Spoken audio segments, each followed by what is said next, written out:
Well, hello everyone. This is going to be another Green Dragons gaming broadcast, and we're going to have a couple special guests. So today we are actually here for Buckeye Battles, which is going on in about a week and a half, just under a week and a half, and we're originally Ryan was supposed to be helping me with this. Unfortunately, I'm the only Green Dragon who's able to jump on the call today. Everyone else actually has work where I started my day early, so I got to finish my day early. And without us, they wouldn't feel like winners. Without them, we couldn't look so good. And if we look like this, I don't know how they don't win that often. So no, it's obviously I don't look that good. But I have a couple special guests with me today, and that is going to be, and let me blow this up, is we have Maddie P and Kev, which are part of the Paired Weapons podcast. They're based out of England, and I'll let them introduce themselves.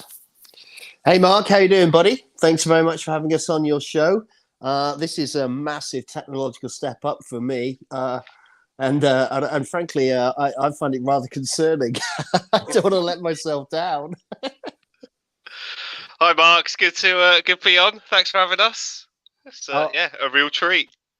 Absolutely. No, I've been looking forward to this, and so was Ryan. It's just unfortunately something personal came up that he had to take care of, and the rest, as you said, was too short notice. So maybe someone else can pop on later. I'll shoot him the invite. But till then, I'm just going to go ahead and be letting them know and trying to keep an eye on this, on any topics of conversations that they're trying to keep an eye on this. Awesome. Well, so you asked us to introduce ourselves. I guess I'll go first then.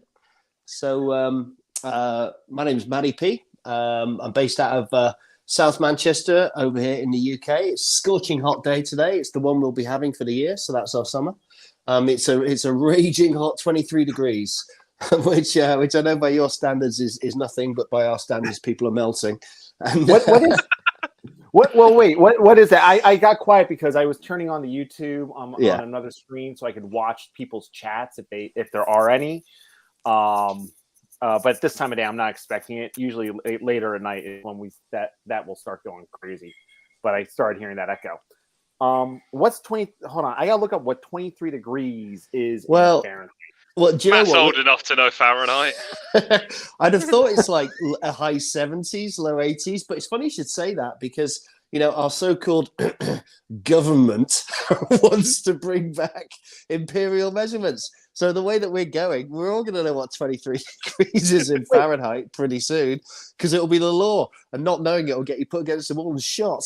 So... I thought the whole thing was to turn around and was supposed to be everyone was supposed to be going over to metric system. Well, yeah, I know. I must have missed that memo. I know, but you see, over here, we're busy trying to go back to a better time. Back when Britain was an important country. And like we had colonies and shit like that, and and children died of cholera and polio and stuff like that. That's clearly where we're trying to go. The golden age. The golden age. Watch out, America! We're coming back. Yeah, absolutely. Wow. The redcoats are coming. Get your Minutemen out. What was he called? Paul Revere. Dig him up. You're gonna need him. Try the red coat on first. Let's see if it still fits. Oh man! All right. So let me go ahead and do the next slide. So this is going to be for Buckeye Battles. This is tends to be one of the larger tournaments in the United States. Used to be in Delaware, Ohio. This time is going to be at the Toledo Game Room, which is a great little. It's not little. It's actually a very large game store. It's the Bits guy. So every time we would actually, so you both were never there, but it was held in a college auditorium, which was awesome. And usually it was great because there would be the 100. When I first started going to this, there was about 102, and then roughly 90 pre-COVID. And there was about 102 people playing the Ninth Age, and maybe 20 people playing 40K. So wow. Yeah, it was great. We loved it. But this year, so the bits guy was always there. Oh, it had tons of bits. This year they're doing it at his store. That's the address. And there's a doubles tournament on Friday, which I was going to partake in as well. Again, Ryan was going to be my partner. And then the singles tournament is is over the weekend. Although I think it's the 25th, 26th. So I think I wrote down the wrong date, and I own that. But as they say, it is too late now. So right now there are 40 players, and I have the breakdown listed at the very end for the different armies because I want to ask you what your thoughts are on that at that point in time. Let's go ahead and let's take the first list, and it's going to be Infernal Dwarves. So do either one of you two play Infernals? No, we play against them a lot. Yeah, they're very popular in the UK. Well, they were anyway. Okay. They're not quite as popular here, just because people don't really have the models. My buddy Simon made an army, Chris made an army, and Andrew, who actually is here, will have an army. Now, Adam Helton, the name's familiar. I want to say I know him, but again, he's not part of my normal crew. So unfortunately, I'm sorry, Adam. I have forgotten you. I promise to do better next time I ever meet you in person. So let's see. You got the Master Prophet with Pyro, the Citadel Guards with the Flintlocks, Standard Musician, no champs. That's on for 10 points. I would take champs. Disciple of Lugers, Great Weapons, the Immortals. Artillery. That's a lot of artillery. That is a lot of artillery. It's got a Rock Crusher. All right, that's solid. And Turok Enforcers, paired weapons. I guess just cheap scoring, quick scoring. Well, he's already got 3 scoring or 4. Do Lugers? Yeah, they're quick score? though, aren't they? They can run out a bit quicker than the others. But yeah, it's like an ID gun line. Yeah, I don't see many ID gun lines. Oh, what are you guys seeing out there? Yeah, it's an ID gun line, and I don't really understand it because we don't really see them much anymore. They're quite an aggressive, combat-y army that blast you off with magic. So yeah, they're 4 pieces of artillery. I didn't think they could even take 4 pieces. I've never seen that before. But yeah, that would be quite scary if you had to go run at that. I wouldn't fancy that. Well, I mean, it's got awesome symmetry as well, hasn't it? I mean, we're just loving that, Kev. Yeah, we do like absolutely. A bit of symmetry. And this looks like it's going to castle up and counterpunch, doesn't it?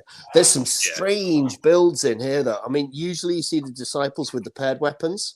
No Bastion. That's got to be the first time I've seen an ID list without Bastion in. Yeah, they're all the rage in the UK at the moment. Yeah, absolutely.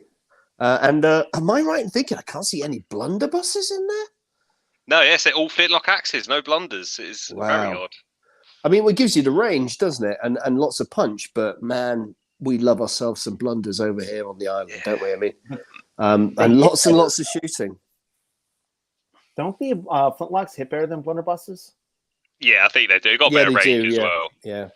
Yeah. So so one hits on a 3+, one hits on a 4+. So neither one's quick to fire. So if you're trying, as you said, that gun line, because if you're an elf, I don't think an elf wants anything to do with this list. And they're AP2, if memory serves, on the on all those flintlock axes. Yeah, as well. Oh yeah, you don't want to fight this. There's absolutely no fighting it. But then again, I think he's going to struggle with lateral movement. If somebody gets in behind it, he's in a world of pain. And those, if you can isolate one of those units, I think that they'll be in trouble as well. I think certain matchups would be really good, like vermin and elves of all descriptions. I think he'll do very well against them. I just hope he doesn't play a dwarf player. That's all I can say. Yeah. I do like this list, considering we're seeing a lot more elves, I think, overall, especially with Sylvan elves. I think it's really popping up in the meta, so it might do well. My issue with this is it's a little, as you said, sit back and shoot you. In the way at least I play, I think my KOE would plow right through this army. Not saying it wouldn't take its licks on its way in, but it's I don't know. It's just I that's why I personally stopped playing dwarves, because it just sat there.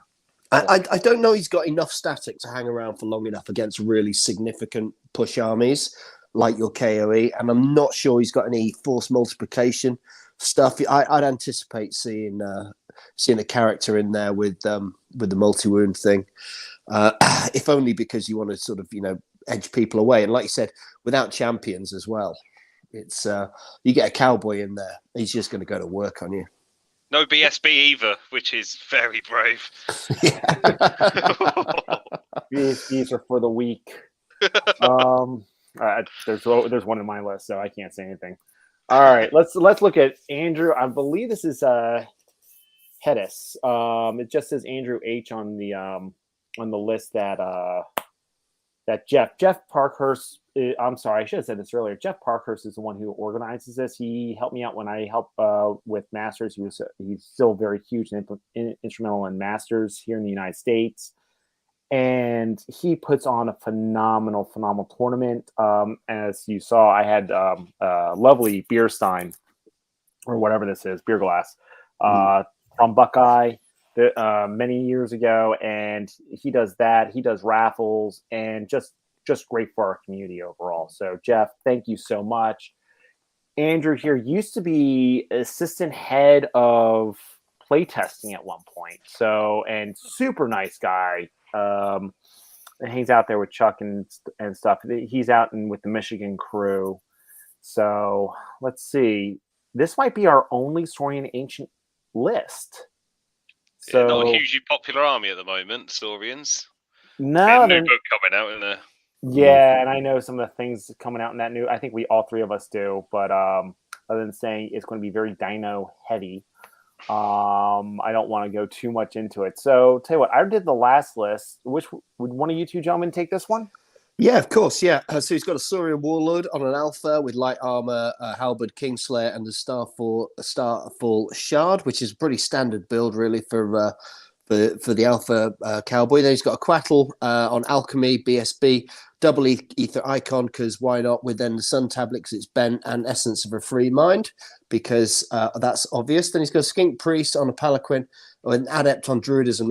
That's a mega powerful magic setup that he's got there. 28 Saurian warriors with spears, standard bearer, the banner of the relentless company, which is a pretty good call. Musician and champion. Then he's got 2 lots of 15 skink braves, both with shields and poison javelins.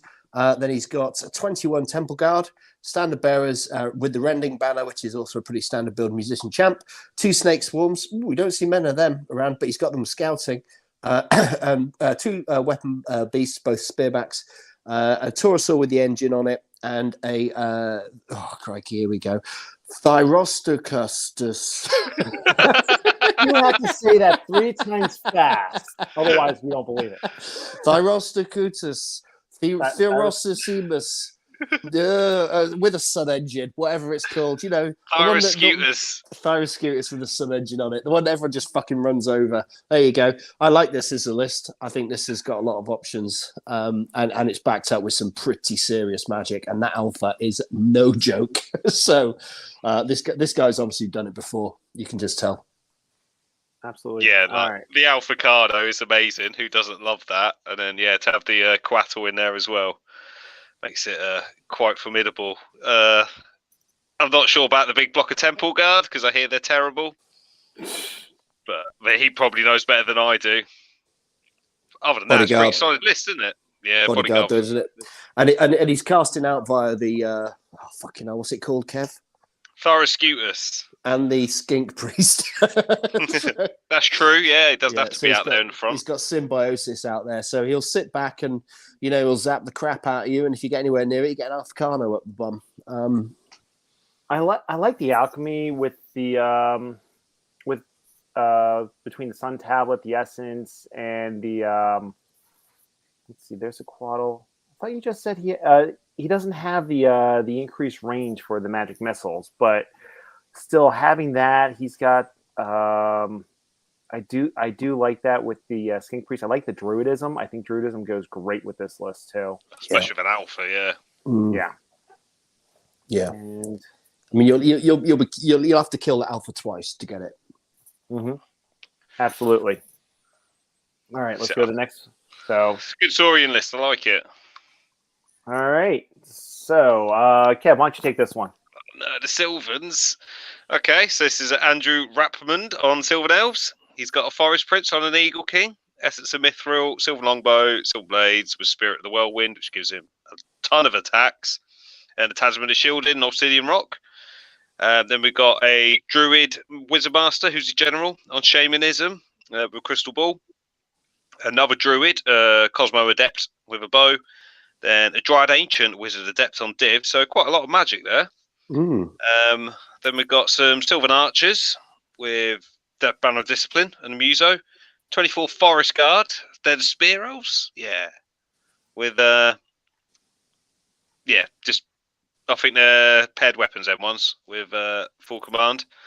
Then 17 Dryads with Scoring and a Champ. A Tree Father. 2 units of 9 Wild Huntsmen.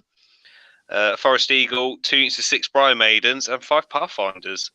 It's quite a mobile list, really, with the 2 units of 9 Wild Huntsmen and 6 Briar Beasts. The Forest Prince and the Eagle's super mobile. I mean, this list is everywhere you don't want it to be. I mean, it's just all over the place, kicking you in the kidneys. You know, I mean, it's there's some armies that just cannot engage this. And then Forest Guard are no joke either. Don't just think they're terrible. They're offensive, defensive 5 with spears. Yeah. Because you never see them. I always automatically assume they're terrible. And then it turns out they're actually quite good. And his Eagle Prince has a Sylvan Blade, so he goes from 4 attacks to 5 attacks. He's got Spirit of the Whirlwind, which now gives 6 attacks. And let's see, what else does Spirit of the Whirlwind do? He has +1 strength, so he goes from strength 4 to strength 5, lethal strike, and magical attack. So he's going to be AP 4. Yeah, I was going to say he's AP 4 as well. And that is an absolute mincing machine and so mobile that he's going to be sticking it where you don't want it. And I mean, there are more brutal builds, but none as mobile. That's a hell of a cowboy. That's it, like movement 9, isn't he? So 21 charge range and just on his own to get wherever he wants, really. Yeah, and I've played this list. I played Andrew a couple different times, and it is brutal. What does Predator Pennant do? Predator Pennant. It's actually taken from Saurian's book, isn't it? This one. No, Highborn Elves. It's devastating charge, distracting. Oh, there we go. Yeah, so bear with me because apparently we might have one more person able to join us. I'm trying to see if he hit the link or not. There he is. All right. So this is going to be Chris Hines. If those of you who are familiar with, let's see, with Skaven in AZ, this is the Skaven in AZ. Chris, welcome. What's up, guys? Hey, Chris. How you doing, man? Doing well. Awesome. I'm a big fan of your work, dude. So you've got me through plenty of gym sessions. So thanks for that. Of course. don't like the last 2 videos too much, but no. Other than that, no. Glad you guys like it. Always, that's why I do it. Excellent. Same. That's all I can say. I wish I had more time to do stuff like this. I mean, if I had not started working at like 6:37 this morning, I'd still be doing work right now. Well, we've got to salute you, Mark, for getting up early again to do this. You know, and whilst absolutely. Whilst we're saluting people, Jeff, we also salute you for running this. One day, Kev and I are going to come out to the States and play some tournaments. That'd be cool, wouldn't it? Absolutely. Oh, absolutely. Heck, I'll put you up in my house. It provided the tournaments are here on the East Coast.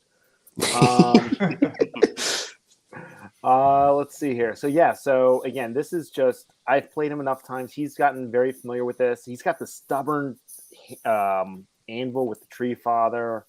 The Briar Maidens are a pain in the rear end. No, Andrew, as always, it's a great list. I hate you for it. So Chris McDonald, this is one of my club mates, and Chris, I spelled your name right this time. He has not stopped giving me crap because last time I did one of these, I misspelled his name, and I've known him for now 16 years. And I as soon as I did it, I'm like, oh my god, Chris, I'm so sorry. Yeah, well, you don't want to be getting those Celtic names wrong, man. They remember that shit. So he's been going through a bunch of different army lists, and he settled on the Orcs and Goblins, and he's been having so much fun with it. He really has. So he's got the Master Shamanism, paired weapons with a Binding Scroll, and the Magical Heirloom. That Orc Warlord is no joke, having I want to say it's a 1-up armor. Yeah, it's a 1-up armor with a 5-up Aegis, Obsidian Rock. And then that's an Iron Orc, and he's got another Feral Orc with Touch of Greatness that's running around, probably going in the group of Feral. There's for Feral Ed Bashers that are brutal. Common Orcs, Iron Orc. This to me is a push army. Oh yeah. I love the National Wrecking teams. I love the Giants with Clubs. The Big Green Idol BSB allows you to free up points and characters to make nasty characters. Yeah. This is the sort of list that you love, Kev, isn't it? Yeah, like those 30 Feral Orc Ed Bashers, you really got to put some effort into getting them down. They're quite terrifying if you let them loose. Just 30 Common Orcs as well will be quite scary. Yeah, I do like the big 3 blocks. Giants are always fun.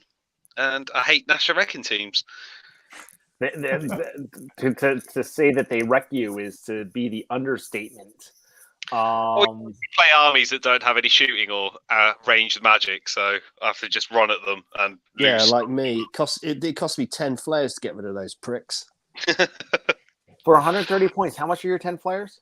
Oh, they're 155. So what's that? 210, isn't it? Just to clear them, and that's also my chaff gone.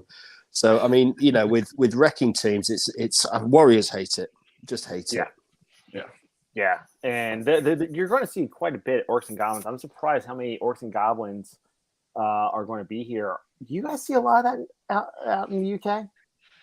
I say they're in the there's not too many of them really. A couple maybe. They're very unpopular at the moment. Yeah, you don't see a lot of them. Okay, Chris, what do you think? I think that Got green tide this on feels that. like a little bit of a. I think the meta has changed, at least here in the States, with the inclusion of the new VS and KOE books. I worry that a list like this with 3 bricks, 3 monsters is just going to be able to get chaffed and then surrounded. And while the characters are good, they're strong and all that, can you deal with the ability of other armies to slow you down as much and not let you get to where you want to be and slowly just pick you apart? And that's kind of my worry here. I'd rather see more, maybe a little bit smaller units and some extra chaff or some extra pieces just to give him some variability about how he clears things. But this is effectively a warriors list where he's just going to run at you and hope that, you don't chaff him too much or shoot him too much. And while that's certainly an option, I don't think it's the best option. So solid, but I think it's not taking into account the newer meta. That's fair. When we at the very end of this, I'm going to actually have an army breakdown. I don't think he's going to have an issue with that. Looking at what I've looked at already, sure. And he's got the anti-chaff with those 2 giants there as well. Those National Wrecking teams are just go ahead, chaff me. I'll destroy that and then have you run over. And Matt just left us. Why did Matt leave us? Was it something I said? That's probably my unpopular opinion. It's terrible internet. All right, let's go to the next list. I have no idea who this is. This is how it was listed, and this is the only Asklanders. I made sure I emphasize that K so it didn't sound like Asklanders. And Chris, you mind taking care of this one? Because I know Jack diddly piss about this army. I mean, this is Kevin Matt's, sometimes podcast mates army. with Johnny Crash, Mr. Henry. Okay. He's the guy that knows Yeah, he's Asklanders. of Asklanders. That is right. So, from what I know, obviously a wizard with shamanism and the binding scroll, an adept witchcraft with the heirloom, and I have no idea what Norm's Bones is. This is where I need to pull up the book real fast. I'm looking it up right now. Thank Special you. items. I know the Jarls are more of a fighting hero, so he's got Death Cheater Spear, all that. BSB, Heavy Armor Destiny's Call, Heavy Armor Throwing Weapons, Potion of Strength, Long Ship Raid. I know that lets him ambush. So it's that 34 Asklanders Spear and Shield with Rending, 29 Asklanders Paired Weapons, Throwing Weapons, Banner of Discipline, 19 Asklanders Bow, Shield, Musician, 5 Warhounds, 33 Huskarls Spear and Shield with a Raven Banner, and 8 Trolls and 2 Giants, one of them being a Monster's Familiar. So he's got a good amount of magic in this army. So the Norn's Bones is basically a sun tablet. The wizard can select all spells from the learned path of its chosen path and the hereditary spell. The Raven Banner is they gain Battle Focus, Fearless, and Frenzy. Yeah, I think the Huskarls give them Bodyguard as well, so they're quite a tough unit to shift. One of them will give it Longship Raid. The chief with that gives them Ambush. I'm guessing he'll be in with the unit of Asklanders with throwing weapons. Right. With Banner of Discipline, so they'll be tough to shift. Yeah, they're a good army. They get a little one-dimensional, I suppose, but they are fun. And the Ice Trolls can be a real pain for some armies as well, especially if you're equipped to deal with lots of trolls. Oh, Yeah, a big strength of this army will be people not knowing what they do. Yeah, that's that always the thing with definitely where they the auxiliary books, isn't it? Do you know what they're going to do to you? Those trolls, though, they'll hold people up quite a bit. You've played a few Asklanders lists, haven't you, Kev? You rate them? I played them at Bristol. I was quite scared to begin with, and then once they came on the table, I realised they're not that great. It was okay. Yeah. So like the Minos just battered trolls. They're fine with that. You just need something big with lots of attacks that will get through them. As long as he doesn't have a dice spike with a 4 or 2, but that's trolls in general. But the fact that flaming attacks must reroll successful to wound against the models. That is an ice troll. It's a very good troll, I think. Yeah. If you're not tooled up to handle trolls without flaming, you're going to struggle. Damn. All right. It's got the chaff. I have no idea. It's something that strength 4 spear shields, marauding giant with monstrous familiar. You said that's magic?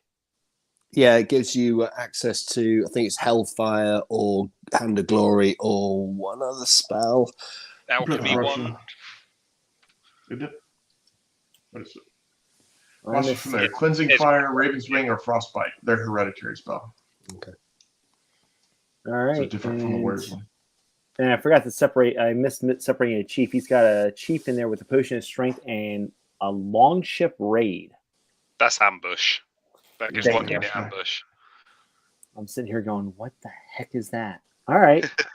So I would feel like this would be a playtest game. Be like, what does your stuff do again, and why does it do it? It's basically an army of barbarians from the Warriors book. Oh yeah, but it doesn't have the double. There used to have that item that was a double crushing blow. Yeah, I think they got rid of that or something. You can't take it on a monstrous mount anymore. That was the trick. Oh, that thing was brutal. Absolutely brutal. All right. Well, this is going to be the only one. CJ, I wish you the best of luck. And do you not see a lot of the auxiliary books in the States? We don't. Most of us, being the TOs, we don't allow it. But I know I myself am changing that because I've hit the point that I'm no longer, when it comes to like the tournaments I'm going to run, I just want people to throw dice, have fun, play whatever the hell they want to play. No longer be like ultra competitive anymore and go from there.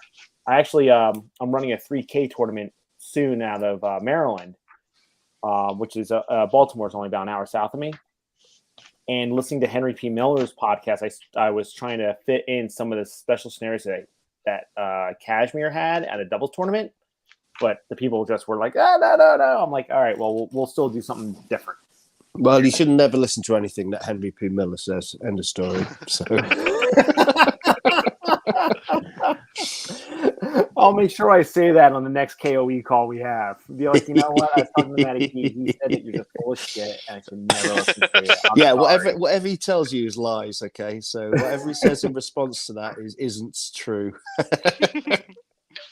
Well, let's see, Chris. This has your name written all over it. Go ahead. All right, fair enough. So we've got the usual triumvirate on the double tower this time. So both a pulpit and a bell. So we got the extra poison, we've got the 6+ Aegis, we've got the march to the beat at 18 inches, and just 18 or 16 attacks with great weapons coming from the bottles themselves, plus the 2 mages.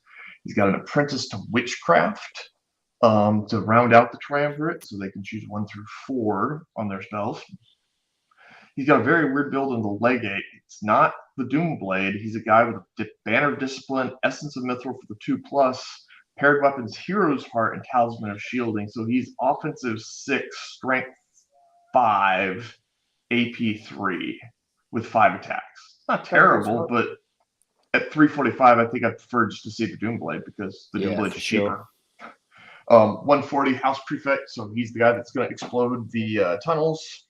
The other guy, the Alchemist, is the guy that's going to make a unit have lightning reflexes at the cost of D6 of their models.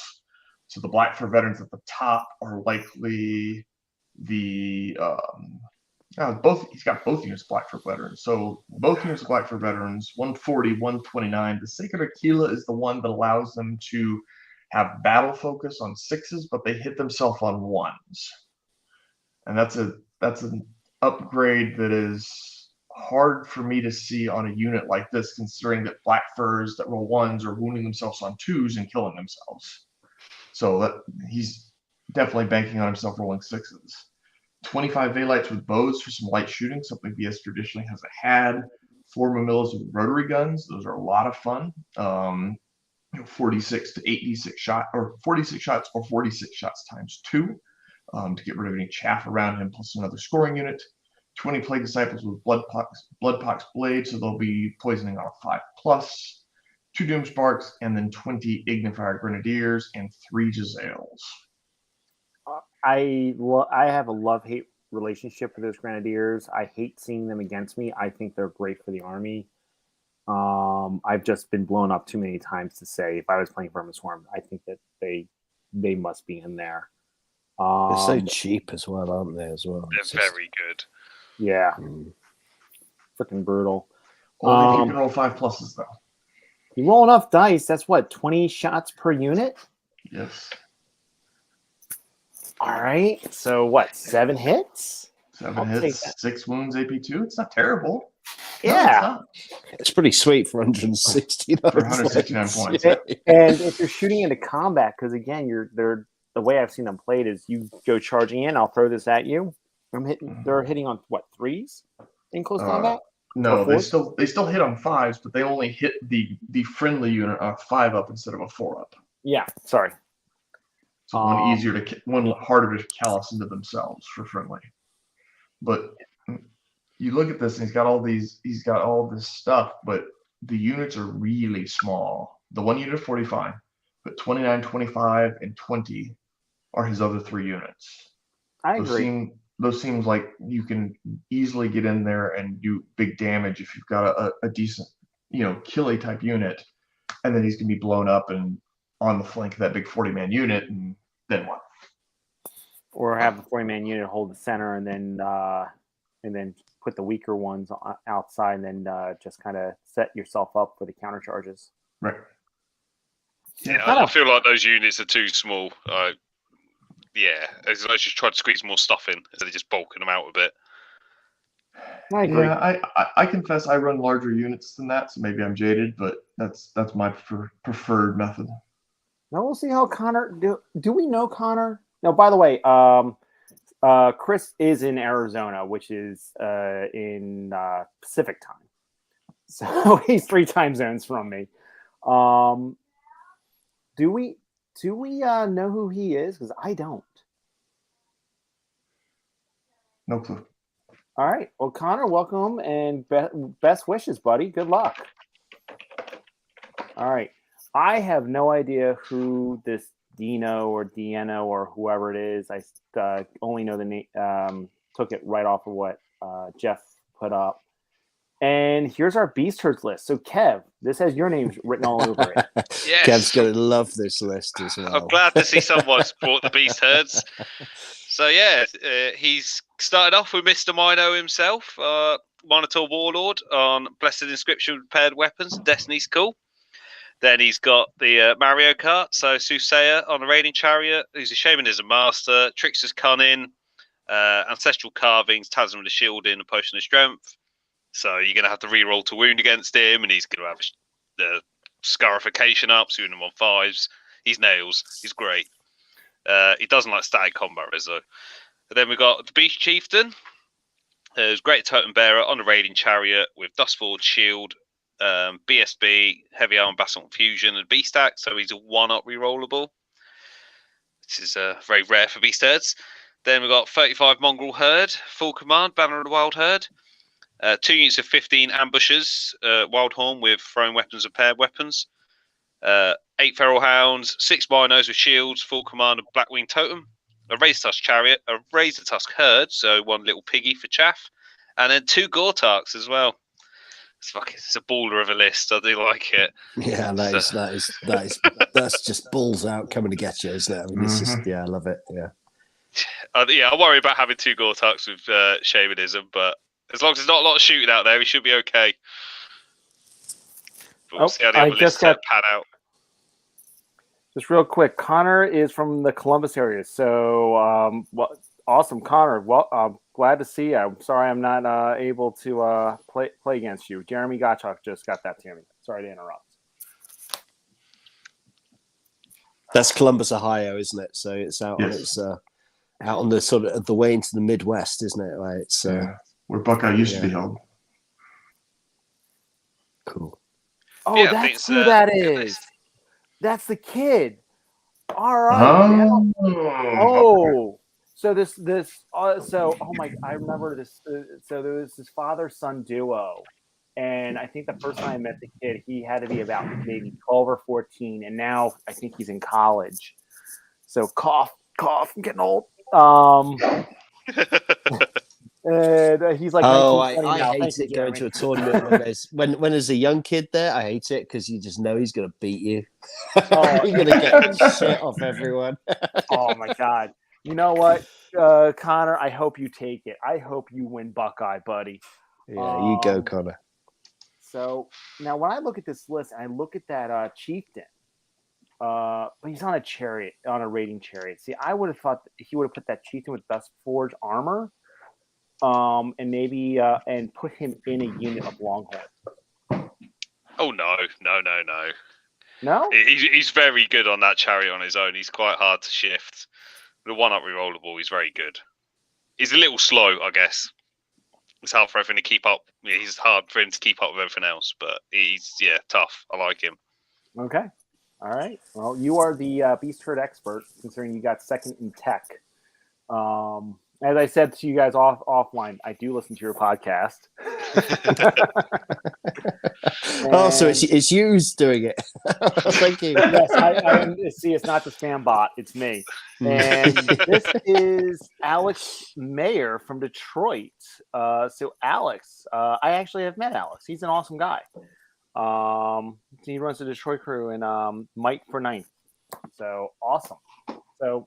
Kev, overall, what do you think of Alex's list here? Really good. All right. I think, as long as he can get some decent matchups, he should be okay. But if he comes across any pyro or lots of shooting, he may struggle because those Gortarks are very juicy targets for sub-armies.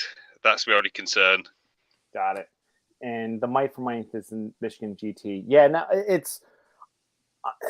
he's got an ambush on the two little Wildhorn herds. So I guess against most shooting lists, he should be okay. if he plays defensively, he can wait till they come on and try and sort them out. He's got shamanism as well, which is very good at shutting down magic, shutting down shooting even. Okay. All right. We'll see how this works. Oh, wrong computer. All right, Fergus. So before we go into this list, and I'll read this list, or no, it's Matt's turn. I'll happily take on Fergus and his highborn elves. Would you want to say anything before I start, mate? Or I do. Just want to pile straight in? So this is part of he's from the Chicago area, if memory serves. And first time I met Fergus was actually at Buckeye. Let's just say he was at 3 Sheets to the Wind with the person he was playing, and he was dressed like King Tut playing Undying Dynasties. Oh, I like it. I remember that Buckeye. Yeah, it's it wasn't Buckeye. It was Adepticon. Oh, that's way before me then. No, it was at Adepticon that Gottschalk was running, I think, and we the Ninth Age got kicked out of, I believe, Adepticon because again, GW is one of their sponsors, so Ninth Age wasn't there. And Gottschalk's like, yep, Fergus loves dressing up. So let's go ahead, Matt. Take it away with man. I'm just looking through this list, Fergus. I've never met you, man, but me and you got to go for a beer because he's got a mage, he's got a young dragon with a master on pyro, so he's got the flying pyro boy with a shield. Obviously, the dragon forged armor, demon's bane on it, paired weapons, hero's heart, diadem of protection, the glittering lacquer, and order of the fiery heart for plenty of pyro-related, dragon-related action. He's then got a high prince general, light armor with Destiny's Call, with a great weapon. Titanic Might, because there's nothing like Strength 9, boys. With Master of the Canrig Tower, and helpfully, High Prince must gain 3 additional learned spells. I think that should be written into every list. He's got a commander with Elu's Hutwood, BSB, double ether icon, light armor. And then in the main course, he'll be offering 39 citizens spears, with standard bearer with the war banner of Rhymer, because everyone does, and obviously the Muzo and Champ to finish off. He's got 22 archers with Muzo and Champ, 5 lancers with the Muzo, and then he's going with the Wardens, 25 Flame Wardens with full command and the Rending banner, because that's a good call. 2 lots of Gandalf taxis, and 13 Queen's Guard with a standard bearer, which has got the ether icon, and a musician but no champion, and 2 reapers. Okay, this is obviously a good list. This guy clearly knows what he's doing, I guess, because that strikes me as a pretty strong setup. I mean, the Wardens are an interesting build, but the Queen's Guard, kick it out. It's got a bit of everything, hasn't it?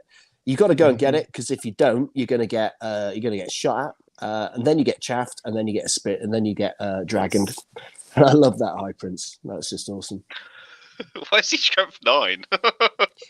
Great. Seems overkill to me. Right? Yeah, he's expecting T8 apparently. Yeah, in case he comes up against any Colossuses. Big Green Idol. We've already seen at least one Big Green Idol. We've seen one tank that was. I can understand why it is strength 9. No, I like it. I think, as you said, it's got a little bit of everything. It's like, I'm going to keep you at bay between the Queen's Guard, the Sea, and the Reapers, and then chaff you up as you come in closer. And I've seen so many dice fights with those damn Flame Wardens that, I mean, the 4-up Aegis is just brutal. So strong, yeah. All right, let's see this next list. All right, Gene Felt. So Matt and Kev, if you ever watch Wargaming from the Balcony, that is Gene. Okay. Oh, okay, yeah. I watched those videos. Yeah, he's been taking a little bit of a break, but we're going to be doing Mountain Mayhem in October in Warrington, Virginia, and that's usually a minimum of 30 players down there. So I'm looking forward to going down there. All right, so Orcs and Goblins. Oh, good, because if you weren't, you wouldn't look forward to going to the Warrington that we know.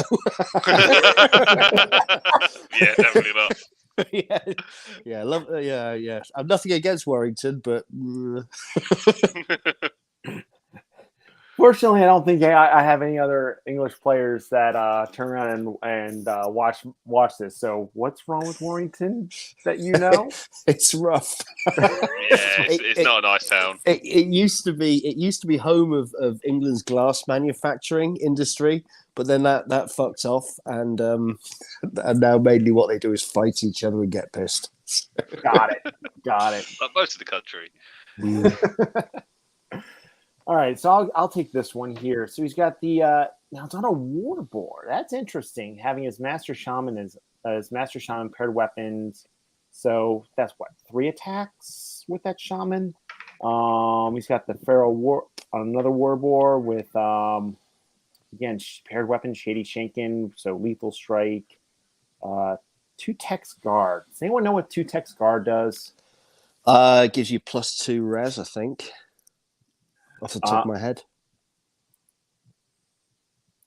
I'm going to keep going, and then I'll look it up as we start commenting about his list. He's got the witch doctor on a chariot that's an apprentice with pyro. All right, chaff clearer.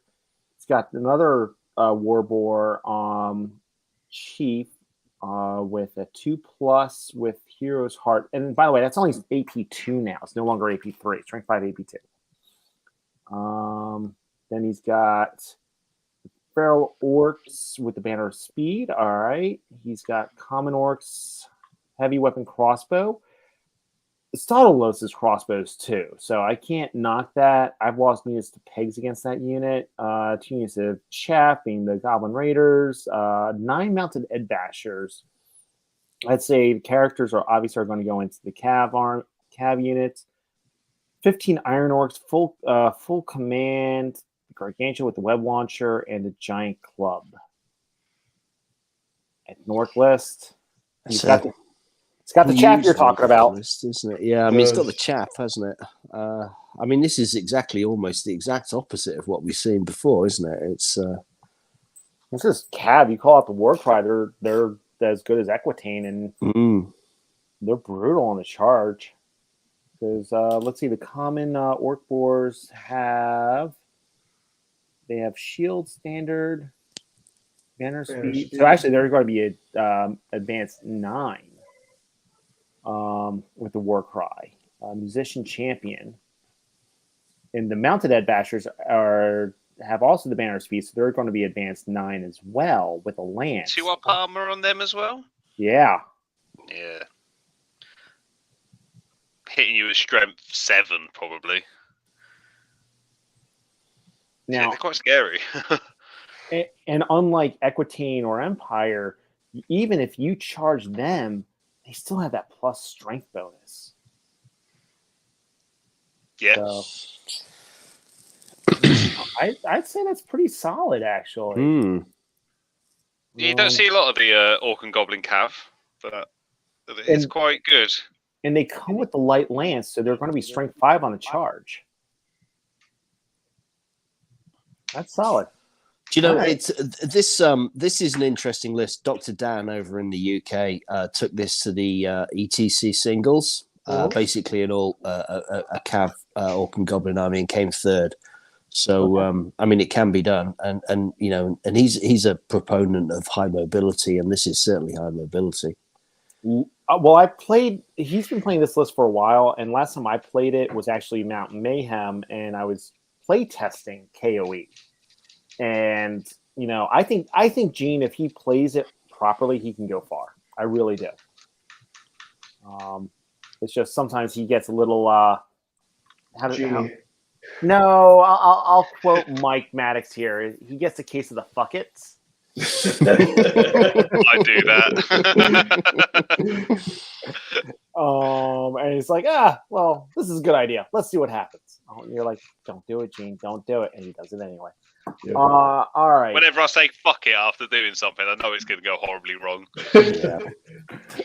And Jeremy said that it was +1 toughness and armor. Thank you, Jeremy. Okay. All right. So the Herald. Who's the heck is Herald? Jeremy, who's Herald? Meanwhile, Highborn Elves. Who took the last Highborn Elves? Matt, wasn't it you? It was, yes. All you. Okay, then. So I just love me 1,000-point character. So here we go. This guy's splurging like a drunk dentist in Vegas. Here we go. He's got a high prince on who's the general on an ancient dragon because he loves his big foot plates too. Shield with star metal, light armor, lance, nova flare. Because why not? Binding scroll, obsidian rod, and queen's cavalier. Crikey me, that kicks shit out of stuff. Oh, Christ. Right, mage, young dragon, wisdom master on pyro, dragon forged armor with a shield, demon's bane, paired weapons, hero's heart, lots of hero's heart, diadem of protection, essence of a free mind, order of the fiery heart. That's a lot of points on characters, but here we go with the main course. 20 citizen spears with full command, banner of relentless company. Then we've got 2 lots of citizen spears with full command and banner of discipline. 5 reavers with bows. We've got 10 knights, Rhymer knights with full command and banner of becalming, which is an excellent choice. 2 reaver chariots with champions, 2 more Gandalf taxis, and 2 lots of 6 grey watchers. And I'm loving the symmetry there as well, Harold. Absolutely. Man after my own heart. and clearly lots of points going in characters there. So if only there was some cannons about. I haven't seen Reaver chariots in years. I forgot they're even a thing. Double dragon, Kev, as well. Who doesn't love double dragon? But that is a lot of points on a dragon. Jesus. I think it was similar to this, and it's if you don't have the ability to deal with them easily, such as cannons, it's a very, very bad day for you. Yeah, for sure. Definitely. I mean, the core's a little bit weak, but yeah, but that's not your problem, is it? Not mine. Yeah.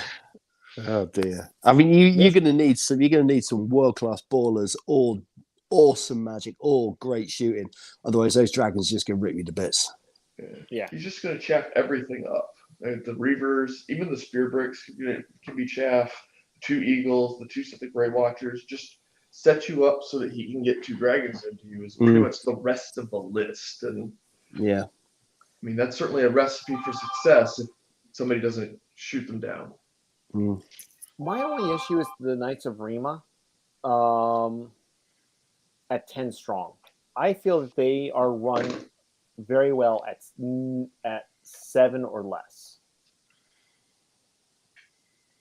it's a lot of eggs in one basket. I mean, there's overkill there. I mean, traditionally you see them in sort of 5s to 7s, don't you? I don't know. Maybe he just ran out of energy and just went, fuck it, 10. Yeah, I've never seen a unit 10 before. Puts out a lot of damage though. Yeah, and the Reaver Chariots, they're great anti-chaff too. I mean, they really are. So cheap as well. Yeah. Jeremy seems to think there might be Mike Smith, who has been to ETC before. I'm used to him running Orcs and Goblins. So, Mike, good luck, buddy. All right. Silva, Shyhammer. He's Chris, back. All you, buddy. All right, sorry, work interrupted for a minute. They interrupt while I'm doing the podcast. Anyways, let's see here. He's got the big guy on the Gargantula because he loves that guy with Shieldbreaker and Dragon Staff. Can send him into a lot of different things. A lot of flexibility with that model for 660 points. He's got Zod on the Board Chariots, who's got 4 up with 5 strength 6 attacks. Solid as always. He's got a Master Pyro, and he's got a BSB, the Banner of Discipline, to probably sit in the unit of shooters we'll get to in a minute. 25 Orc Deadbashers with paired weapons and a Mammoth Stabber. 20 Goblins with bows, where that BSB will sit. 2x 20 Goblins with Common Goblins and bow. 8 Trolls, 3 Goblin Wolf Chariots, 5 Goblin Raiders, and another Gargantula with a Web Launcher. This army puts out a lot of shooting and magic and will pick you apart and then hit you with 2 big spiders and a big unit of Ed Bashers and Rich units. It's a good army. It was a good army 3 years ago. Is it still a good army with today? That we'll have to find out. I don't know. I don't feel. I think you're right there. I think you're right. I think that this is a bit of a blowback to a couple of years ago, when everyone was running the double spider. But this has still got legs. I haven't seen an awful lot of heavy takedown, range takedown, and so I think this could really boss the meta. The thing that I know that this list doesn't have that it used to have is this list used to have the Crown of Autocracy in it because you need it for the Warlord.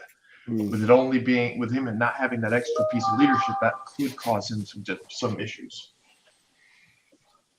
Yeah, he could get terror bombed off, couldn't he? But it's still got legs. 2 spiders are still absolutely terrifying. Trolls are tough to shift. He knows how to use them though. Like, he'll do very well. Yeah, I think it's pretty. Still got legs in it. Yeah, I think he's played one game in 2 years. So, has he played more now? He put up 3 recent battle reports, I believe. I only saw 1, so that was my one that I saw. So I know he's very rusty, but I think that he's played this army enough that it should come back fairly quickly with some practice and all that. So I would expect him to do fairly well as well. Yeah, we use the same list again and again. I think you just know it like the back of your hand. So he'll be all right. And James is roughly the size of what you expect an orc to be. Like I'm no slouch, and his shoulders like double mine in wingspan, and he does like all the. I think he's a personal trainer. He owns his own gym and everything, so it's a fitting army for him to play. So if you beat him, he's going to just like rip your head off and shove it up your ass. Pretty much, yeah. No, he actually is. He's a great guy to play against. He really is. But everything in this army that he cares about is fearless for the most part. So, all right. Good luck, Jim or James. Then comes Jeff Durham, who I swear has every army under the sun painted. So Sylvan elves. I'll go with this one. He's got the. It almost feels a little like Phil Carl style list until we actually get to the elves. But he's got the Avatar of Nature. He's got a Druid cause. He's got the Dryad Ancient. That's an adept of Druidism.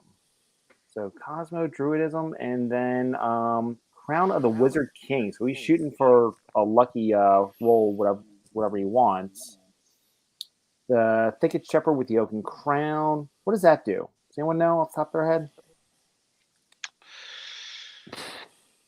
Oaken Crown. Sylvans.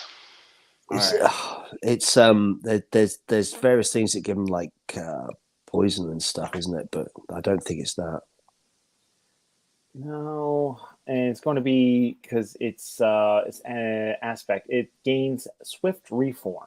The model gains Swift Reform. Okay, so it's doing the work of a musician then, I guess, which is obviously for the beasts. So. Yeah, since they can't get a musician.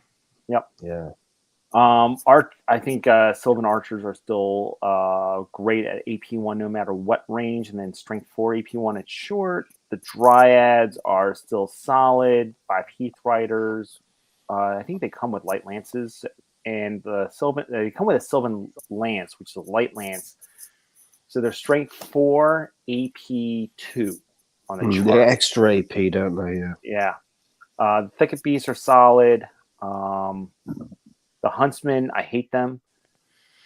Sentinels, won't both with blades. One has scout, and then 5 pathfinders just rounded out. That list is giving me a little bit of heartburn because I would want to play against that, but I'm finding I don't want to play against most Sylvan elves right now. They're surprisingly good. Seeing they haven't had a book for a while, they seem to be bobbing back up, don't they? You can never keep them down. They're there to ruin your weekend. Dancing around, shooting you, and what have you.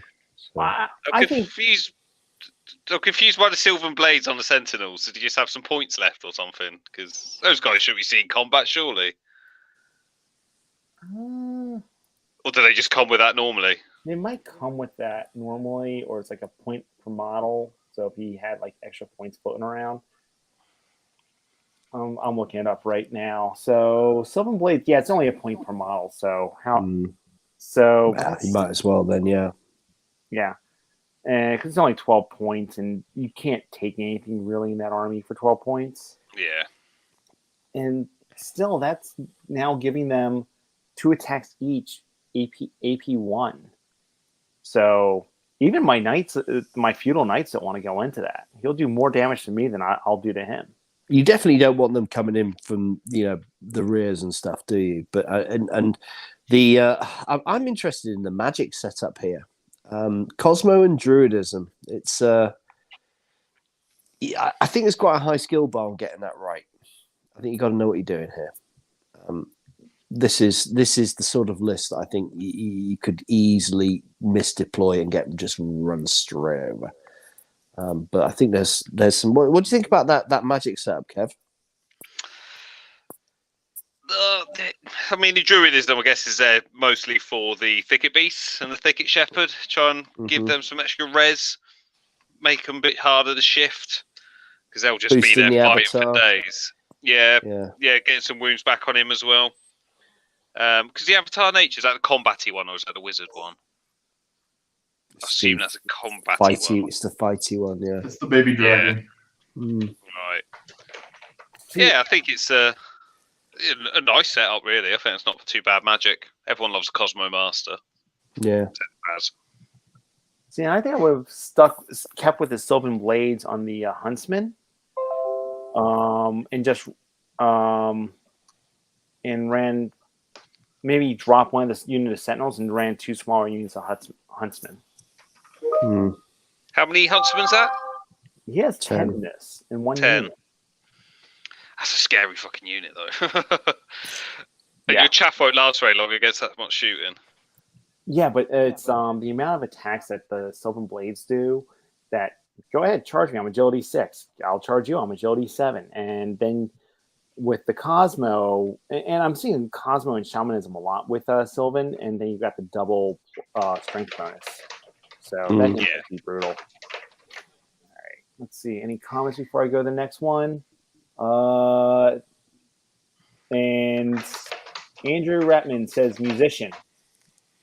Okay, I think he's talking about Sylvan Elf with the Oaken Crown. Crown. Thank you, Andrew. All right, next wrong keyboard. All right. Oh yes. Oh, go on, Matt. It's got you all over. Oh, so the men with the men with the feathers. Oh yeah, I'm sorry, Mark. Do you mind if I step in and do a bit of Empire? Gosh darn it! Yes, no. Take it. Okay, so we got a spellcaster on a Foresight engine. He's an adept on Div with light armor and basalt, which is a pretty standard build. Got the adept on cosmology with the mantle of Ulor, which is a rarely seen. An adept on pyro on his Mark 1 movement equipment in his boots. Then we got a martial general, shield, hand weapon, death warrant, imperial seal, a lucky charm, a great tactician. A martial BSB shield with black steel. 2 prelates, both with heavy armor and shield. Then he's got 41 heavy infantry with the halberds parent unit. Obviously, standard bearer, Legion standard, Muso and Champ. Then we've got another 40 heavy infantry with another Legion standard and full command. Then we've got 20 light infantry with handguns, full command with the marksman's pennant. That makes a lot of sense. Champ's got the repeater gun, 15 state militia irregulars for the skirmish, 28 Imperial Guard with great weapons, household standard, which is a pretty standard build, obviously, and full command. And then we've got the arcane shield engine, double mortar, and 2 speed bumps of 15 flaggies each. Okay, as Empire lists go, this is, I think, a pretty strong list here. What you've obviously got is all of the good stuff. He's going to be pushing quite heavily on. He's got the adept there for flaming swords to bubble out for the mortars. No doubt he'll set up as well to take the light infantry in on that as well. And if you run through all of that, then you've got to chuck your way through 2 big blocks. Not sure about the core build personally, but what the 2 units of halberdiers? Yeah. Well, you see, only one of them's got halberds. The other one's got spear and shield. So he's going to be going. He's going to be going for parry with distracting, hitting on 5s, and that's going to be his anvil. and that's why he's got the Legion standard and not a rending banner, because he's just looking to res you out there, and then get stuff in the side. I'm surprised that if you're going to do that, you don't have stank. Flaggies will. God. Yeah, Where's his obligatory stank? It's an interesting list though. It really is. I mean, there's a lot of thought gone into this. The double buff wagon is a really strong build. I think it gives you all sorts of options. This might be Jeff, who used to run another podcast. So again, super nice guy, and he ran Ohio Hammer podcast back in the day. So different than what he used to be running, because he used to do the all cav Empire list. So all right, I personally is he channel 6? Sorry. 3 wizards, 2 prelate, and the other arcane engine. So he's got 1, 2, 3 prelates channel as well. 4, 5, 6. Yeah, he's channeling 6. Nice. I like that. He's got plenty of dice. Yeah.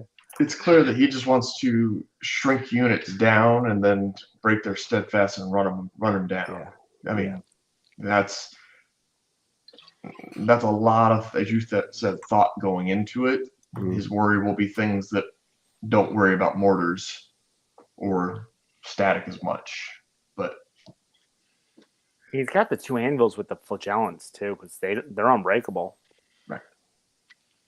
I mean, they're great hand grenades. You just bung them into stuff. They'll sort of flank out. You know they're not going to run away. They'll do lots of different jobs.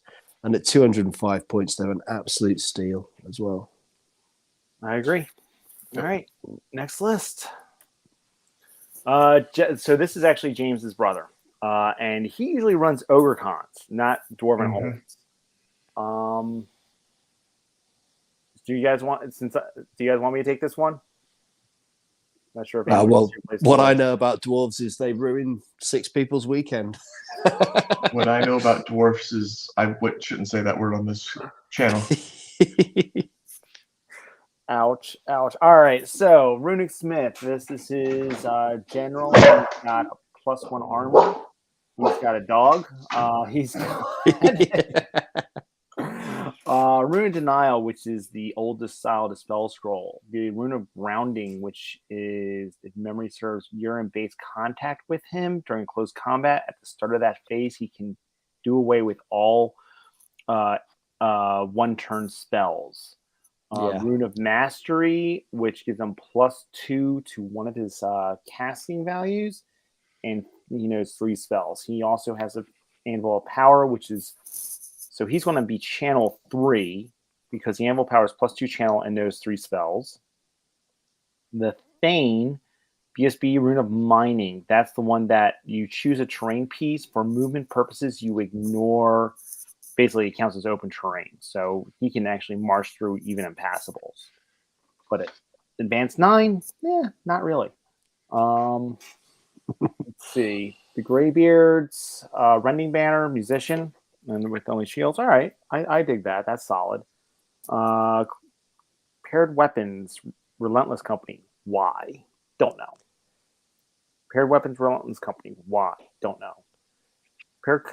And then, okay, so now he's got the Vanguard. So this style list is meant to be... He's coming for you. He's got the Banner of Swiftness on Hole Guardians, 8 Hole Guardians, and then 7 Hole Guardians with a Flaming Standard. And he'll take Vanguard on them as well. Mm-hmm. And then he's got 16 Kingsguard. That's a lot of hammers. Actually, not really. You haven't seen a lot of hammers till you get to another list in this. Oh, I know. I know. You played them. I was talking to Phil earlier on how we're going to get John all those hammers. Considering I'm not going to this. He's got 10 miners with great weapons. Interesting. And he's got 2 organ guns that are flaming. Interesting. I don't see how the organ guns fit with the rest of the list. If he wants to just be running at you, that's not what organ guns are good for. Actually, the guess they hold a Orcs would be flank. good to hold a flank. Yeah. But I agree with you. I'd rather see the chariots with the impact hits, the grudge busters. Grudge Busters, yeah. I guess what he'll do is he'll stick the organs down to deny an objective, and then he'll just come lashing it in from one flank or something. Yeah. But this it looks to me like Jesse wants to get to the bar after an hour. That sounds about right. That's right. Yeah, that's knowing Jesse and Jess. First off, James is very nice. Jesse is nicer. So, and no, it's a very different. Personally, I don't think I would have done the paired weapons on all the clan warriors. I love the baller Hole Guardians. This is a reach out Vanguard. Like he's probably going to choose Vanguard on the Hole Guardians, depending on what he's going against. So now he's got 2 at advanced 15 and 1 Vanguard advanced 9, and then the other 2 advanced advanced 12 with the Vanguard, and then March 10. Imagine if you don't know he's going to do that, and he's like on the other side of the board, and then he's like not on the other side of the board. Yeah. You're like, oh fuck. And Yeah. he'll also likely be at least -1 to wound and distracting, or double -1 to wound, or anything like that with the 6 spells he'll have. The only thing is that where the hell's the Runic Smith going to go and the Thane going to go? I guess in the Greybeards. Mm-hmm. And rather than giving him the banner with the Vanguard, they just have Rending. So that's AP2, AP3 Mm-hmm. on turn that, or the combat that he wants with those Greybeards. So that's why he's got paired weapons. Then they don't need any AP. Yeah, they're just meant. Well, they're strength 4 AP1 on the charge, but they're strength 3 AP0. I'm not overly concerned with those things. Oh yeah. The other thing I think he's missing is the Hold Stone on the Thane. I would have liked to have seen the Hold Stone.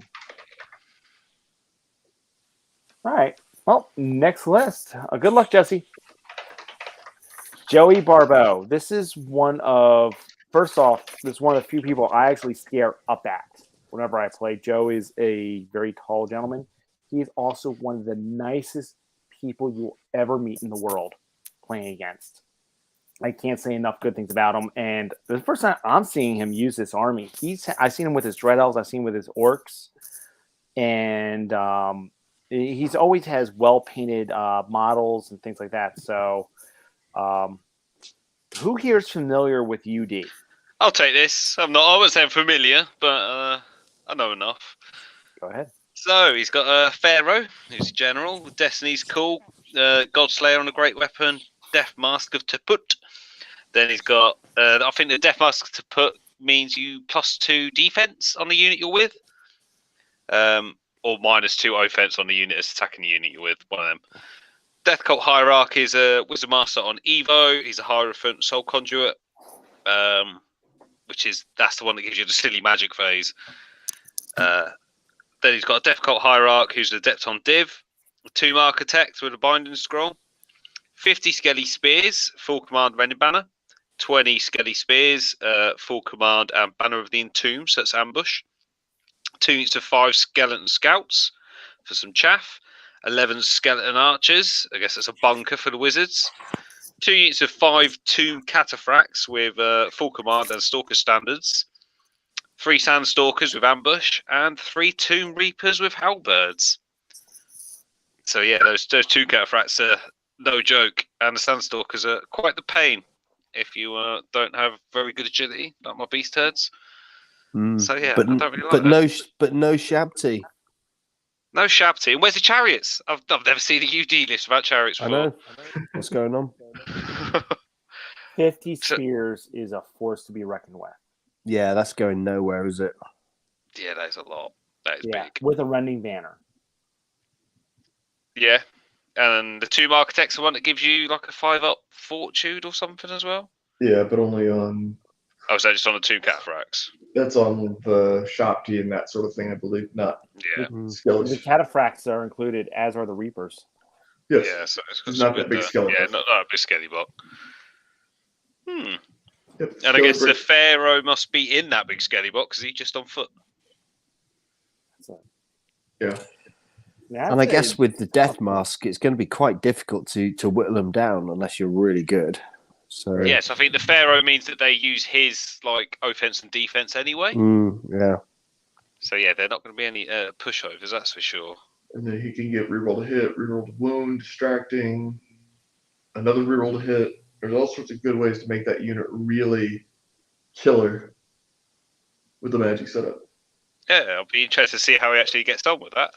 It's very different to what I've normally seen with a UD That's list. actually I think that's quite a clever list. This actually because it's very different to what we usually see with UD. Not that you see a lot of UD.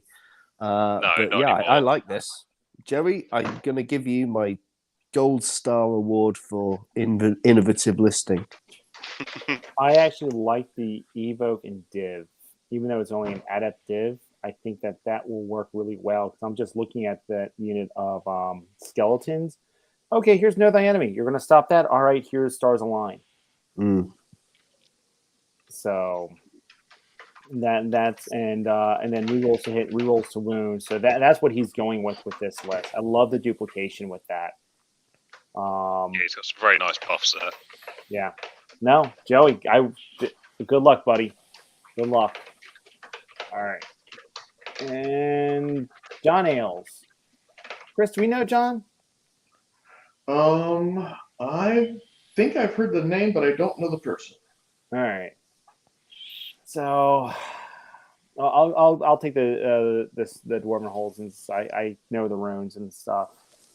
The War Throne, which besides adding res wound, it's res 5. It now has 6 wounds, plus 2 armor, has a shield.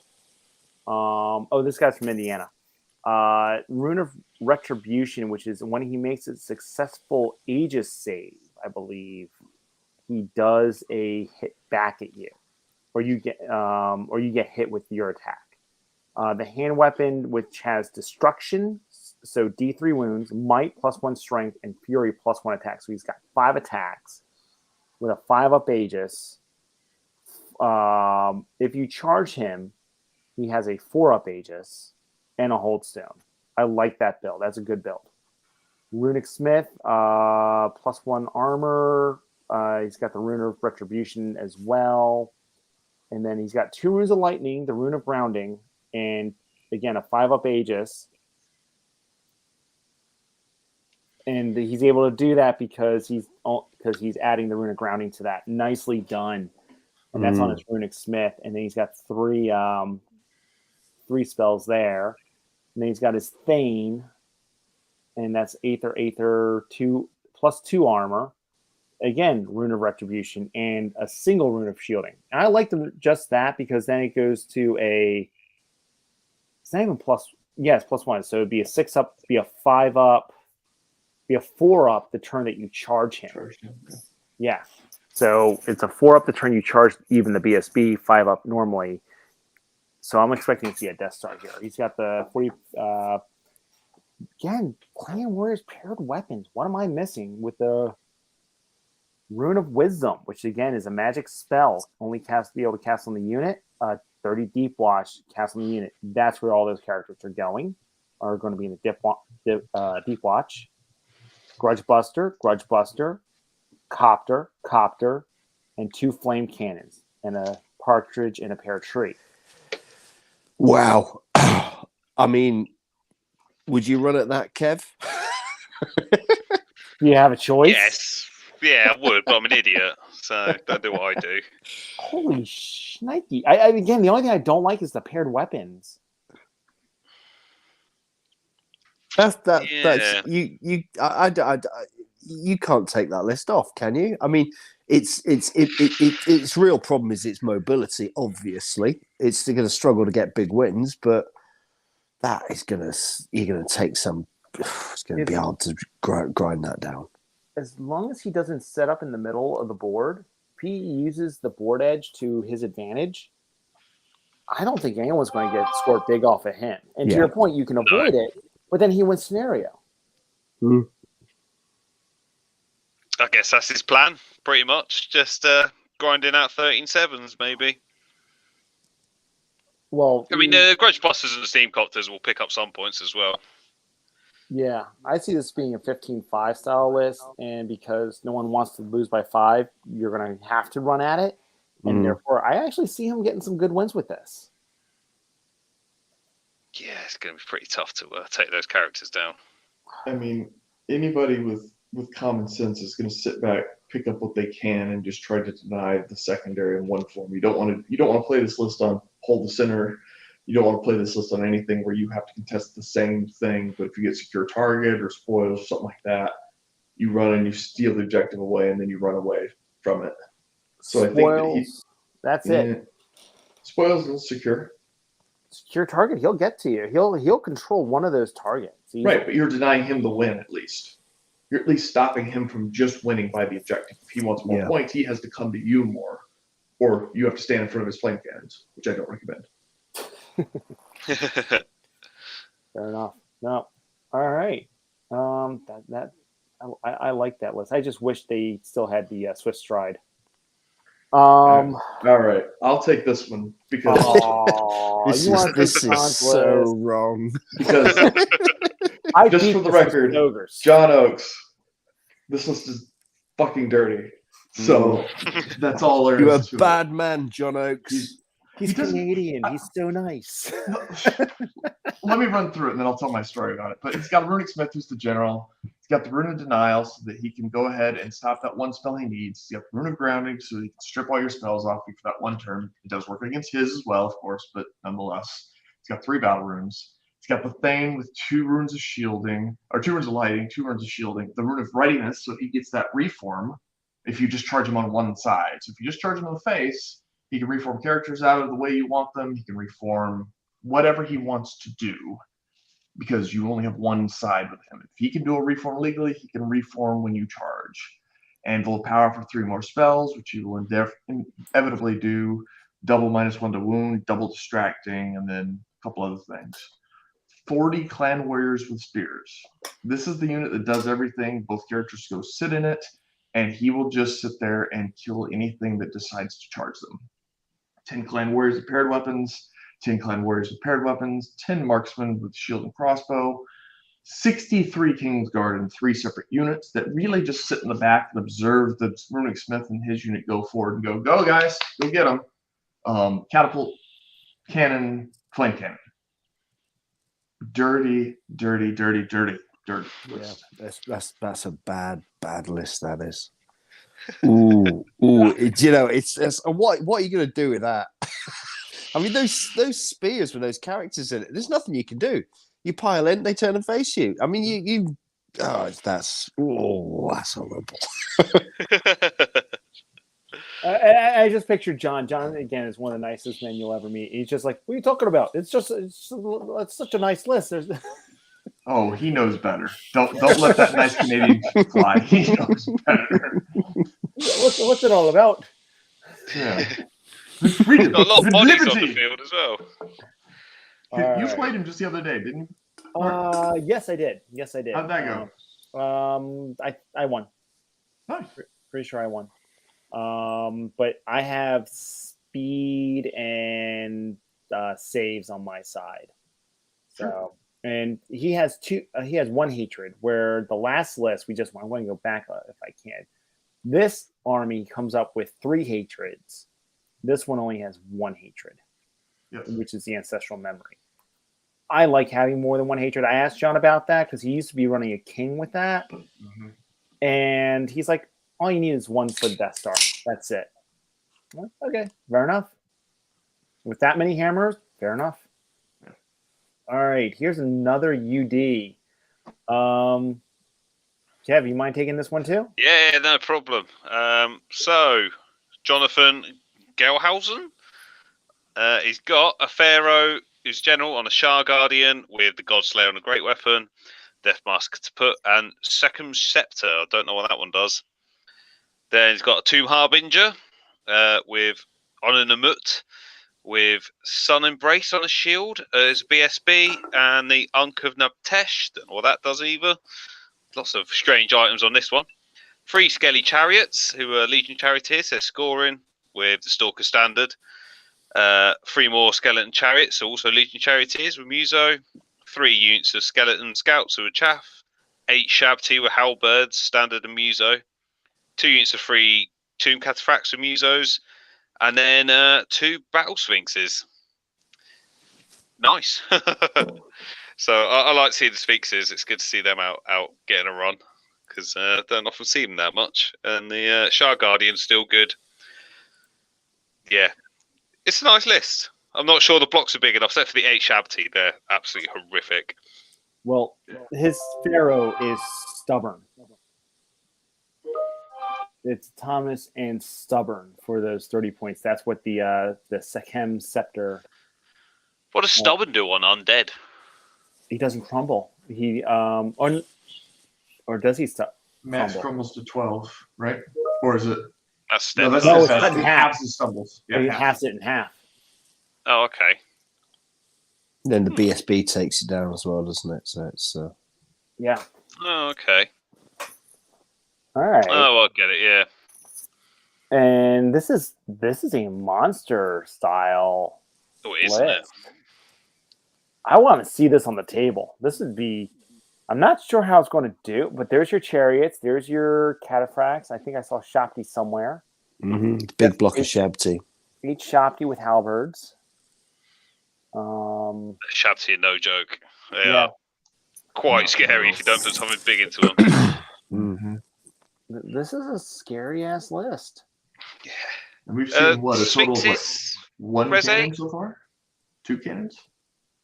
Well, no, you weren't on with us when we did the very first one with start with an A. I won't say it was an Andrew something who I'm not familiar with that was bringing Infernal Dwarves. He had like 2 rocket batteries and 2 flame cannons. Okay, yeah. The rocker batteries only strike 6. Right? Or Yeah. 7. Yeah. So All right. What res is a Sphinx? 8. 8. This is why that high elf guy is strength 9 for this one. Waiting for them. Come at me. Maybe he challenged this guy for first round. Wow. All right. I'm going to move on, but I got No magic though. It's got no magic, which is just insane. But yeah, I just realised that. That's nuts. But best of luck to him. I think he'll do all right. Wait, I thought you have to have a Hierotech or Hierophant. I don't think you have to. I know other people have not run one. I think it's if you have a wizard, then one of them has to be a Hierophant. Because a Hierophant lets you do the buffs, like, not on the unit you cast a spell on, you can do it on a different unit. But yeah, you don't have to have one if you don't want to. I think you're missing out big, though, if you're not taking magic with ED. Hierophant. An Undying Dynasty's armor list must include a single model with this universal rule. Oh. All right, so Jonathan, you're going to have to reach out to Jeff. You're going, unless I'm missing something. Maybe what does the whatever that is of Naptesh, maybe, or maybe it's the Sun's Embrace, or the Mask of. The bearer gains Hierophant and can never lose it. File gains 6+. So there he is. So it's on the Harbinger. Yeah, it's on the Ankh. Okay. All right. It's a different list. I'd say, Jonathan, I don't know how you're going to do, but I'd say you got a pair of huevos. And I wish you best of luck, buddy. Hope he just runs people over. It's going to be glorious. I love the monsters. Absolutely love them. All right, I don't know who this is, Kurt Kopp or Navin Johnson. Chris? I have no idea.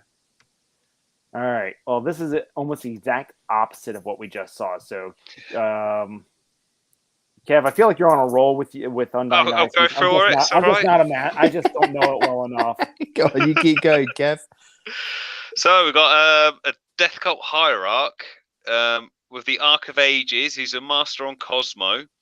He's got Sacred Hourglass. He's a Hierophant with Soul Conduit. Arc of Ages is like a big thing, like a big model. I think you have it as in a unit, I believe. Then he's got a Pharaoh General on a chariot with Summoner's Brace on a shield, Shield Breaker hand weapon, and Death Mask of Taput. Then he's got 2 caskets. I haven't seen caskets for a long time, so it's Not good to see 2 2 of of them. them. That's awesome, isn't it? Yeah. Then he's got 5 skelly chariots, Legion charioteers, standard with Stalker, standard, and champ. 29 skelly archers with standard. 30 skellies with spears, Rending banner and champ. 3 tomb cataphracts, standard and champ. 3 tomb reapers with halberds, a battle sphinx, and a colossus with paired weapons. Don't Very you love it different when list. people just don't take musicians because they're like that?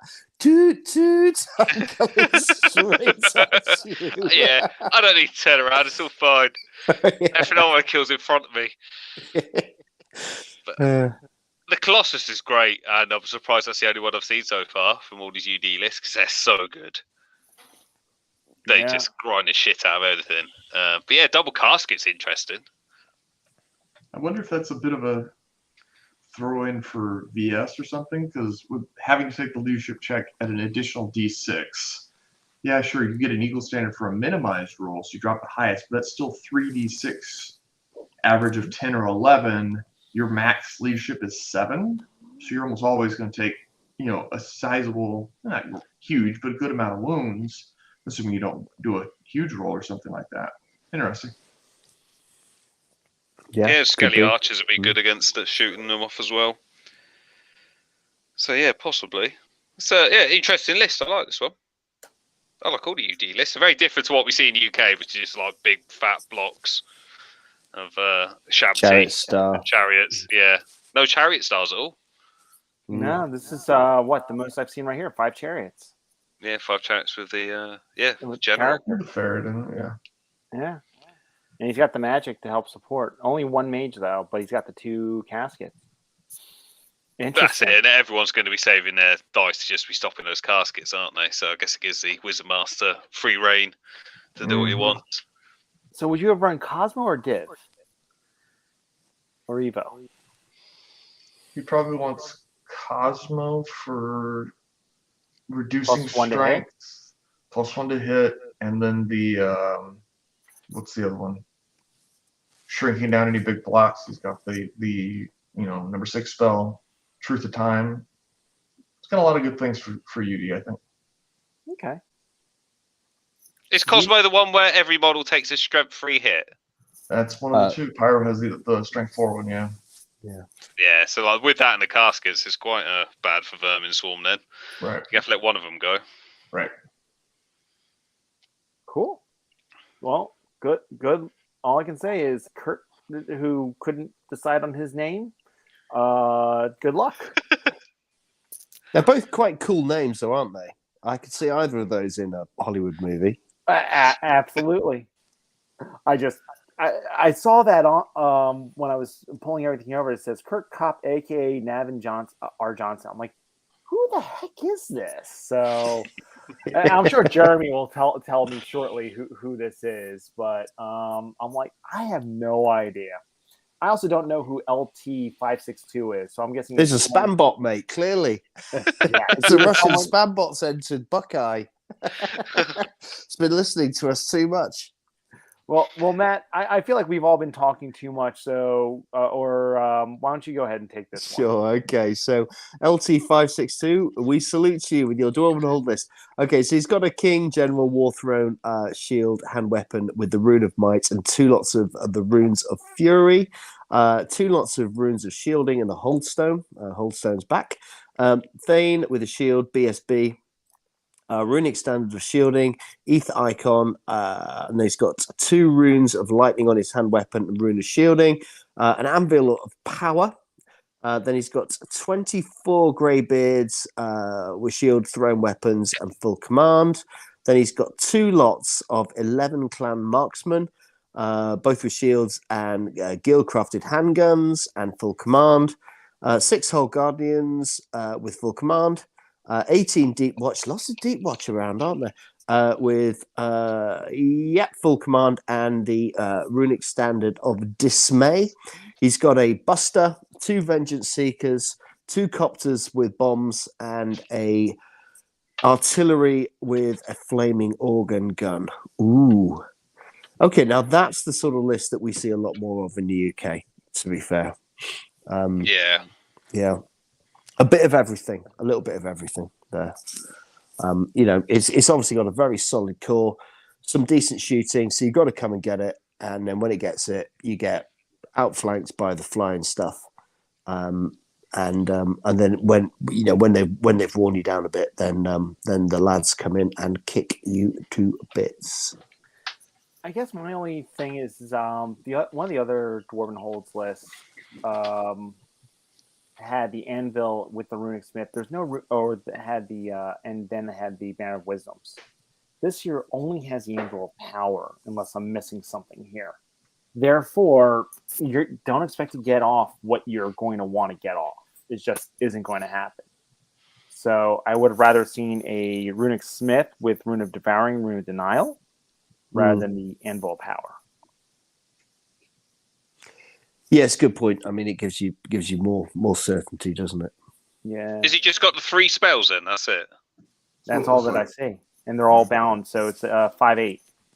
Yeah. So don't really get one off then. Yeah, and your opponent has his choice typically as to what he's going to be able to stop. All right. The rest of it, I think, is solid. I used to run 18 Deep Watch. I used to throw a king on a war throne in there. The way he's doing it, that brick never moves. It just doesn't. All right. Well, good luck. What does the standard of dismay do? -2. Advance. So when you charge him, it slows you down. It used to be D6, and it was great. Back in the day, Oy All right. Let's look. Matt, this is actually Andrew's brother. This is KOE. And let's... Is this our first and only KOE, or is there another one coming up? There will be another one shortly. We only have 2 KOE players for this. And Matthew, from what I've been told, doesn't play that frequently. So this has the hippo that is a paladin. So this is not the general. This is not the BSB, and is divine. His attacks are divine. He has up to 5 additional auto hit attacks when in close combat. He has a 5-up Aegis, a 2-up armor, and he has +2 inches to charge and +2 attacks. Devastating charge when first round of combat. So this could technically have 12 attacks just from the Lord. That's Wow. Okay. plus the 4 from the hippo and the stomp. Strength 6, AP 3, but I think that's still solid. He to me, he's a unit killer. Yeah, and he's minimized as well, isn't he? So he just stays there. Yes. And he's 5-up. If you have magical attacks, God bless you. You're so sweet. He has a 4-up Aegis save against magical attacks. So even your magic is not going to do piss to him. That's solid. That is really solid. Next Lord has the Fortress of Faith, so re-rolling 1s on his armor save. And he has a Bastard Sword. He's only AP1, AP2 on the charge with Supernatural Dex, but he is offensive 8, agility 8, 9 on the charge. He has Ghostly Guard Excellence. See, rather than Supernatural Dex, I would have rather seen Tristan's Resolve on this. Because that goes hand in hand, and then give him then Ghostly Guard makes perfect sense. Yeah, because you go and you wreck the weapon, and then Mm-hmm. But the thing is KOE Lords, and this is that's his BSB. His BSB can only take 100 points of magic items, where a normal Lord can only take 150, unless you're sainted. But he now has a sainted unicorn damsel that is an adept. Interesting, of druidism with magical heirlooms, who knows 3 spells, discipline 9, with MR2. That's interesting. For 400 points, that's not bad. Feudal Knights. What's he got running? He's got the banner of a lot. So that's if he fails his charge and you're outside your advance rate, he gets +2 strength, +2 AP first round of combat. Sergeants, great weapons, 12 of them. Okay. But they do have the healing champion. So archers with just longbows. Okay. Oh, you took if you charge them, it's DT2. Okay, so he's got the spikes. Yeah. Yeah. Mm-hmm. Cool. He's got the quest with the Aura Flame. That is I do love that banner. I just never find the points for it. The 8 Resplendent is solid, and he's going to throw probably the Unicorn in there, and it's Knights of the Court, so that is a stubborn unit. Interesting. And it's advanced 9 too, so it's got to reach out and touch you. And then he's got the 2 units of Yeoman throwing weapon shields, and he's got the Courtier of the Dawn. Now, this is one of the changes that was done, where if you're charging the same unit that this model is charging, you gain additional maximized dice. Oh, fuel charge. Yeah. Yeah. Oh, that's nice. So the only thing I would have done differently then is I would have lost the Aether icon, and I would have put the Castellan crest on the Resplendent, so they reroll failed charge ranges. Oh yeah. They just long bomb them. 46, drop the 2 lowest, and you get to reroll it if you're charging the same thing as that Dawn. Yeah. And she's no slouch in combat at AP 4, 5 attacks. Did a Knights Resplendent have a bodyguard for any character then? No, Not just... it's general or sainted. Oh, okay. Oh, yeah. Which is why Sainted's on the damsel. Yeah. Yeah, I like that. Yeah. No. It's nice to see the auto sergeants as well, because I've not really seen them much either since the book's come out. I'm seeing a lot of the lists that I see, but I'm always on that KOE, because unlike someone here who is all about horses but yet does not play KOE, no names are being given, but it starts with the same initial as myself. Yeah. No, it's a lot of those lists actually do have order sergeants because of the honesty. Yeah. So, no. Can they still get to the 4-up Aegis as well? Yes. Yeah. Give them to Orson. Mm. Yeah, like very good against demons. Very nice. Yeah. Huge FU to demons. All right, Chris, I feel like I should know this person, Maxwell Lepora. Yeah, Mookie. The guy that runs around with Neil Hamilton and all that was on. Got it. Yep, that group. Thank you. All right, who here is a Sylvan Elf expert? Oh, crikey. I'm not a Sylvan Elf expert, but I can read. How about that? Will that do you? I guess that'll do. That'll pass the test. Okay, so by the way, you guys got the best names. Maxwell Lepora. That sounds really cool. Okay, Forest Prince, General, Eagle King, super mobile, light armor, mithril, Sylvan Blades, and Spirit of the Whirlwind. Oh, where have you seen this before? With the Talisman of Shielding. Forest Prince with a shield, Willow's Ward, light armor. What's that say? Shickling Bark. Wow. Okay. An Elven Cloak. I've never seen that before. Shielding Bark. Sorry, Shielding Bark.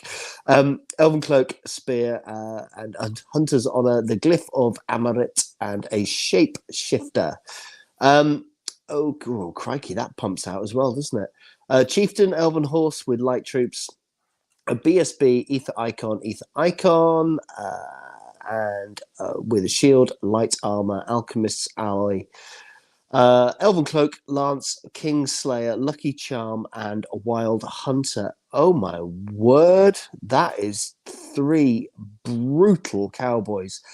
Anyway, more of that later. Druid with a Master on Cosmo, 3 lots of Sylvan Archers with Musicians, 18 Forest Guard with Spears and Shield, full command, the Banner of the Relentless Company. And then we've got 7 Wild Huntsmen with Blades, full command, and a Banner of Deception for buggering off. And 20 Forest Rangers. Oh, they're good. Full command. Some Forest Eagles. 6 Briar Maidens, and 2 lots of 5 Pathfinders with champions. Wow. That is, again, super mobile and just it's just the most enormous glass hammer you've ever seen.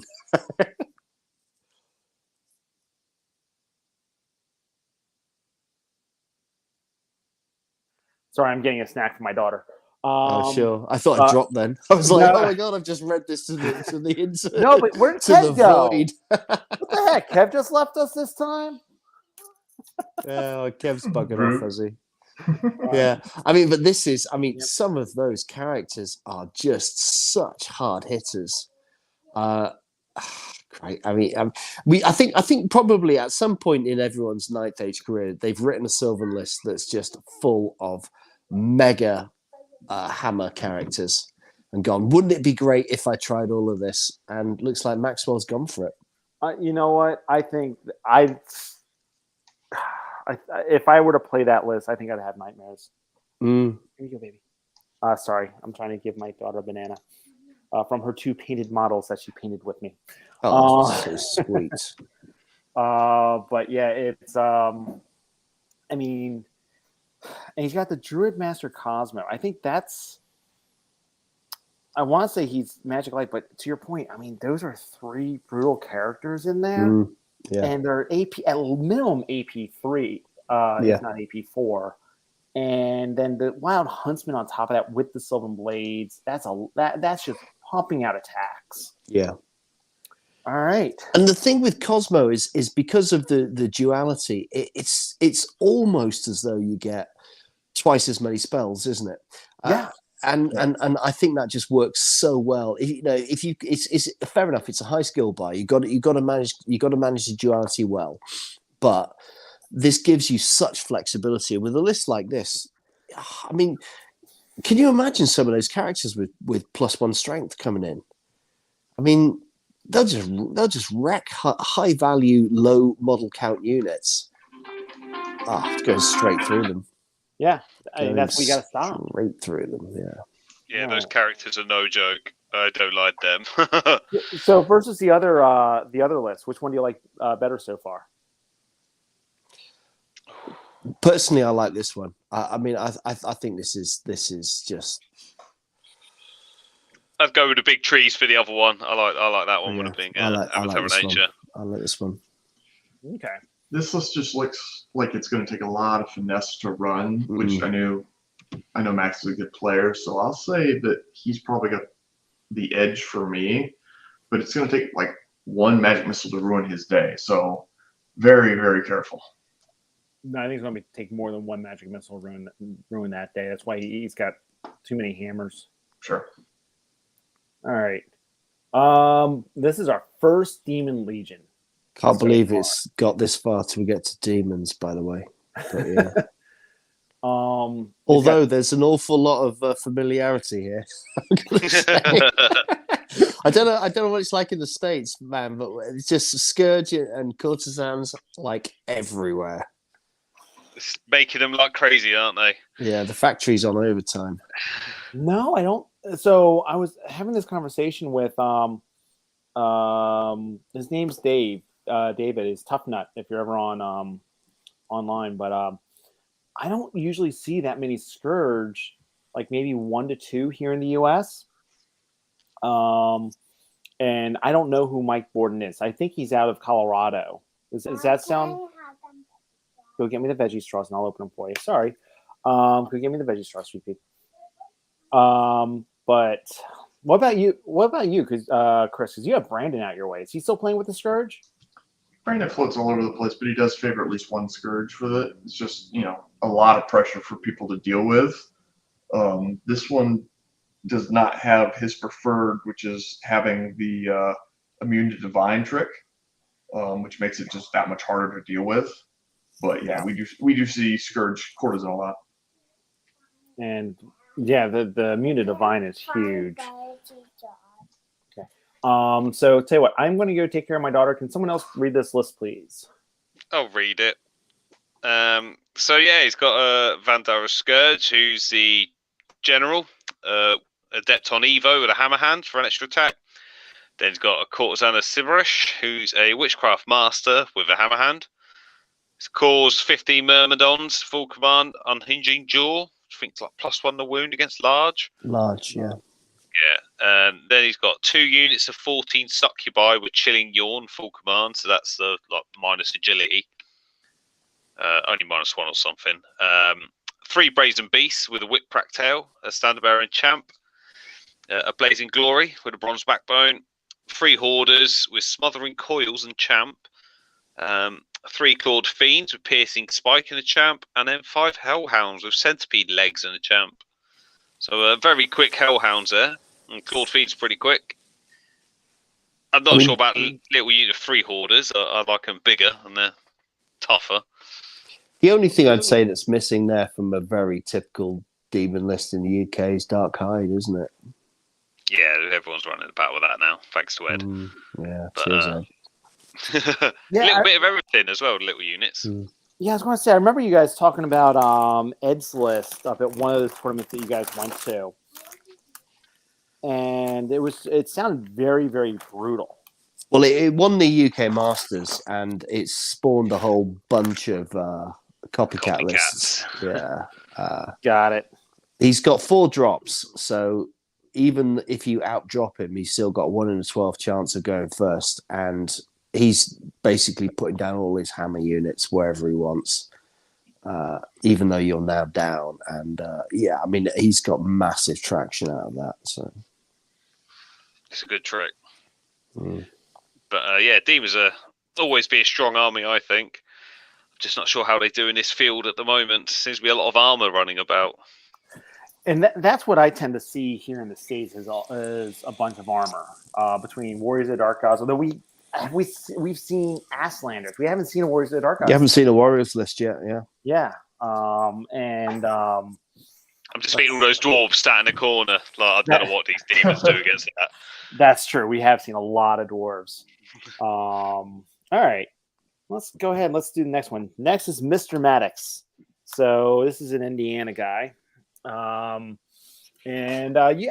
both get to meet him in Italy this year. He made the team this year. Oh, cool. So, Okay, Mike, we look forward to seeing you. We Give us won't a be shout. playing the States. Yeah. Kev will buy you a beer. He'll take you up on that. So, and again, he's one of the guys who I usually play against. And again, no Scourge. He's got the Courtesan and the Sentinel, but it's a flying Sentinel, I believe. Yeah. It's an interesting choice as well, that, isn't it? So I love the Blazing Glories. They're they're brutal. The Hope Harvester can shoot. It's another monster. Hoarders are an impossible brick to move with mirrored scales. Yeah. And this is actually a very magic heavy list between the Imps and the Sentinel.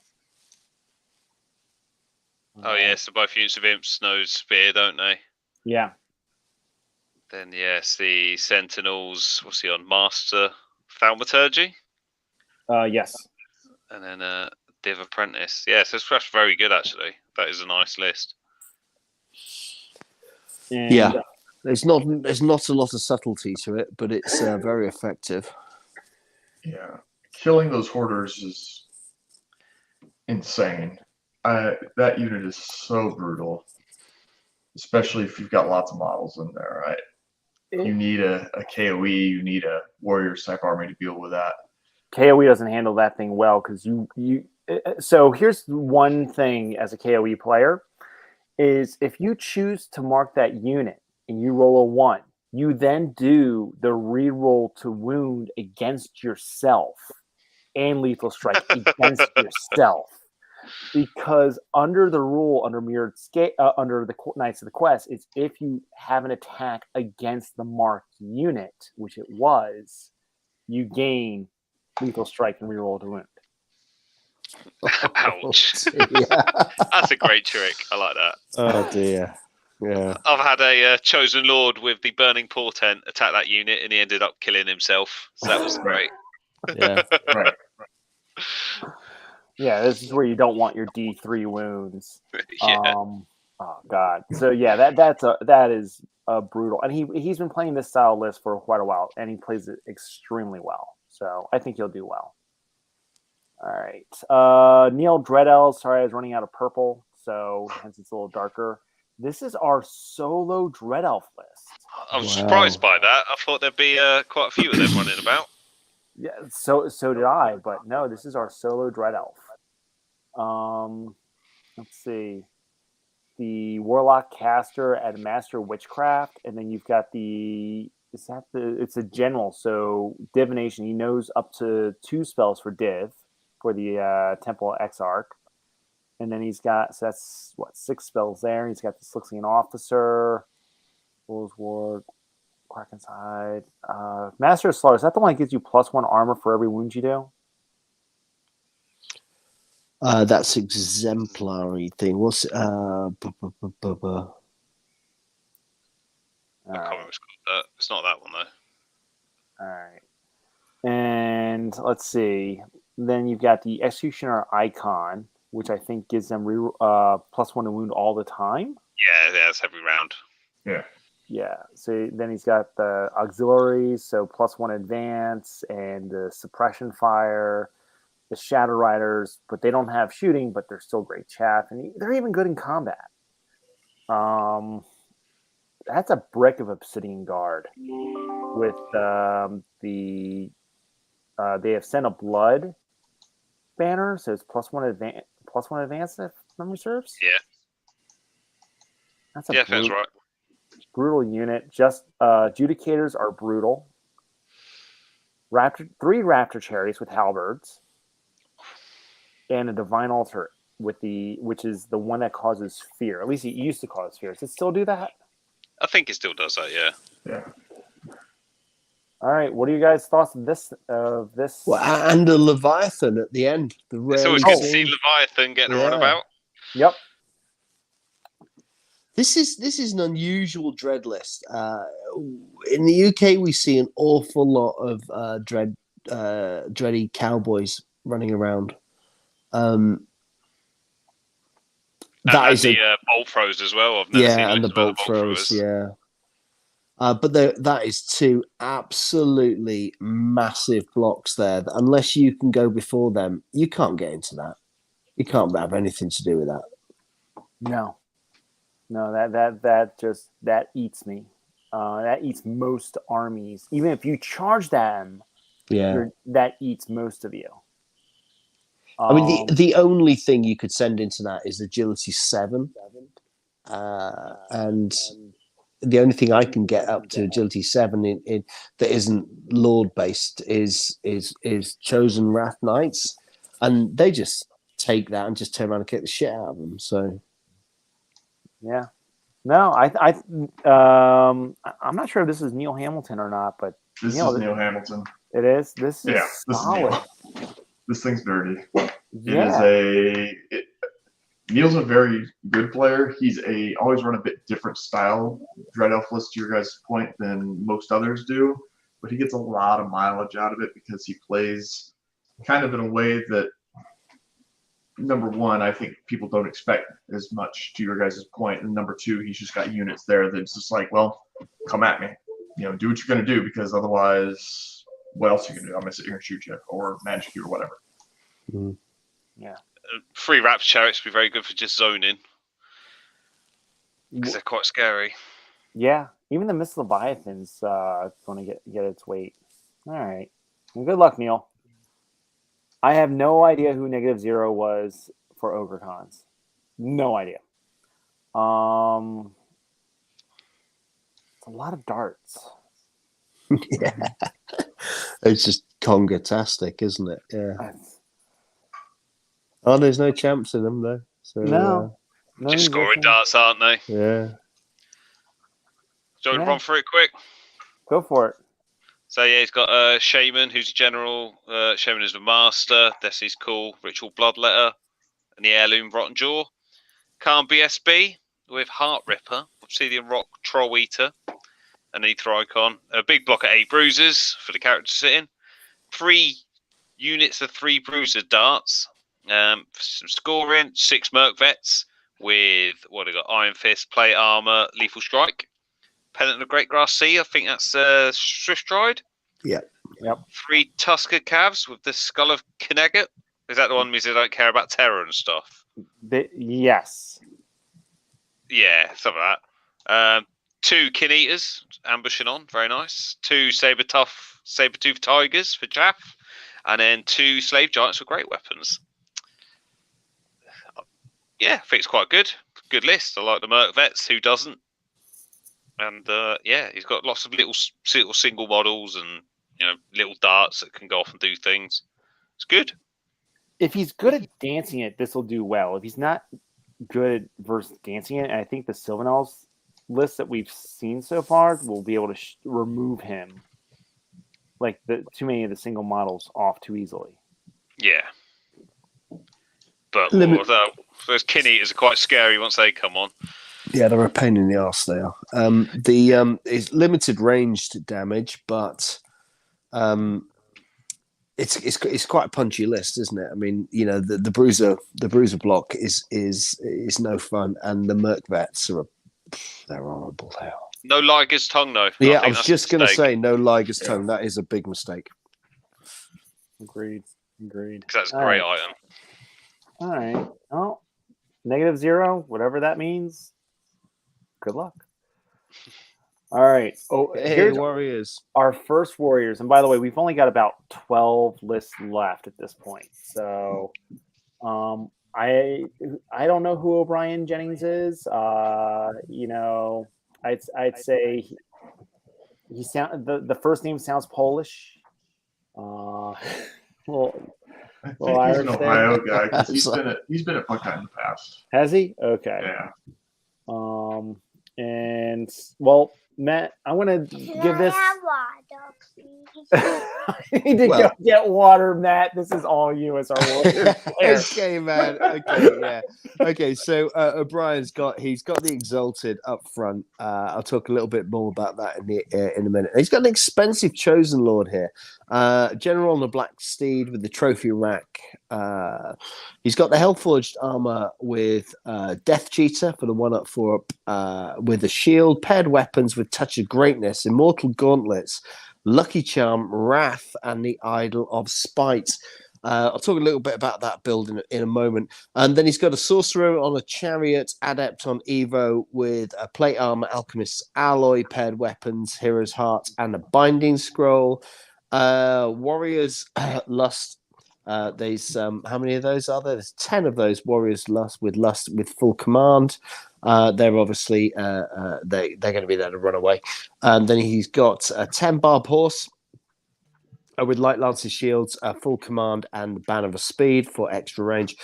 He's got 8 Warhounds because he likes having units that are a liability. Another 8 Warhounds. Then he's got Felderak Elder paired weapons because he's spending like a dentist in Vegas. And then he's got 7 plain vanilla Warrior Knights with full command and lances, and another 6 of the same, and a Chimera with wings. Okay, now that Chosen Lord build is unusual. It is. First of all, though, the Exalted Herald. This is Marmite. Now, in the States, do you guys have Marmite, Chris? What is Marmite? Yeah. Okay. So Marmite is what the fuck is Marmite, Kev? Is it a yeast extract? It is. Yes. Okay. A spread. So it's like a beef yeast extract, and it's about as pleasant as it sounds. It's delicious. No, I don't think we have Marmite. I just came in at the wrong time. It's like, so what's Marmite? What did I miss? Well, in England, when something's Marmite, you either love it or you hate it. You love it or hate it. Yeah, and I hate it. So there you go. And we feel the same way about a lot of things, don't we? So meat, it's not. I mean, meat, it just tastes like you're just like sucking off a bull. And for me, I don't want to do that anymore. I did that when I was young, but it was okay. Anyway, I'm not a fan of Exalted, but a lot of people who know what they're talking about tell me that I'm wrong. So You know, I will speak for Alex, who is probably one of our best players here in the United States. And yeah, he will tell you you're wrong. Yeah. Uh, and a lot of people do. Yeah, I mean, I just think it's an insane amount of points to spend on a single model that you've got to keep safe. It can fight a bit, but when I see it, I think easy points. But maybe I don't know. It's just so versatile, and from here in the States, the view on it is very simple. People running Exalted, okay, I run into Vermin Swarm, then I'm Stubborn and D6 Stomp. I'm running into KoE, I need the extra attack. It's Strength 6. Just so many tools in the toolbox to prevent anybody else from doing it. That is very popular, and as Mark said, Alex likes it. A lot of people do like it. Yeah, and exactly why. It's because you walk up. It's like Hole Guards. You walk up to the table, and it's your choice as to what you want to do, what you want to play. And if you can get hold of Comet and Hellfire and Grave Calls and stuff, I mean, elves are now shitting themselves. Yeah. Right. So I mean, yeah, exactly. So I mean, I do get it. I do get it. It just strikes me as a lot of points, but maybe I'm wrong, and I usually am. So the Lord build though is unusual. If you're going to go with Wrath, Shouldn't I you want can a see great the weapon? paired weapons and Touch of Greatness. I think that makes sense. The Immortal Gauntlets, not convinced by that. No, there's another thing that's very similar to this, and I can't remember. I think we'll probably see it on one of the other lists. But I'm seeing that style Chosen Lord taken a lot, but it's not Touch of Greatness. It's another. Is it Hero's Heart? Maybe. I think it's Hero's Heart. It's not benefiting your AP, and you're just picking up the extra. I mean, you sometimes see paired weapons with Wrath going with something like Titanic Might or Shield Breaker or something like that. No, it's no, it is exactly what that is, because what does he have on this? He has Touch of Greatness, and Touch of Greatness is +1 strength, +1 AP. So now this is a strength 6, and then you do the Immortal Gauntlets, and then you're up to what, strength 7 AP 4? Mm-hmm. And well, Idle Spite, for +7 AP 4, so which makes sense. And then you can be choosing with the magic with the flaming and what have you. So, but I'm not seeing it with Death Cheater. I'm seeing it with the and so therefore not paired weapons. I'm seeing it with the reroll armor saves on the shield. Dusk Forged, yeah. I mean, it's an interesting. I mean, clearly, Brian's thought about this. It's taken a different path to a lot of the other builds. You've then got the traditional Evo backups to the Exalted, which is good.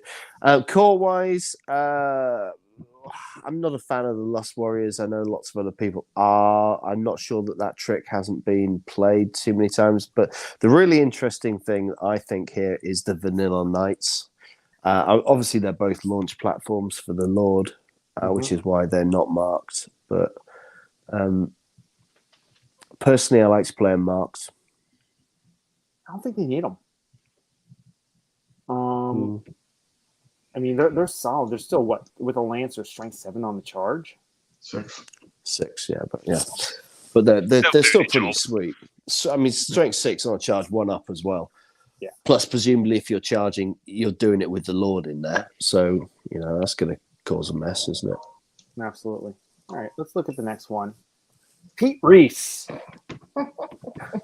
He won Buckeye, but not with this list. And you asked for cannons. There you go. Dwarf cannons. Yeah. Cannons, If you want cannons, Pete's got them all. He's been to the cannon shop. You remember this is who I just played round 1 in friggin' Denver, right? No, Yes, I didn't. This is my game 1 in Denver. How'd you do? I got 1. This is built to kill vermin.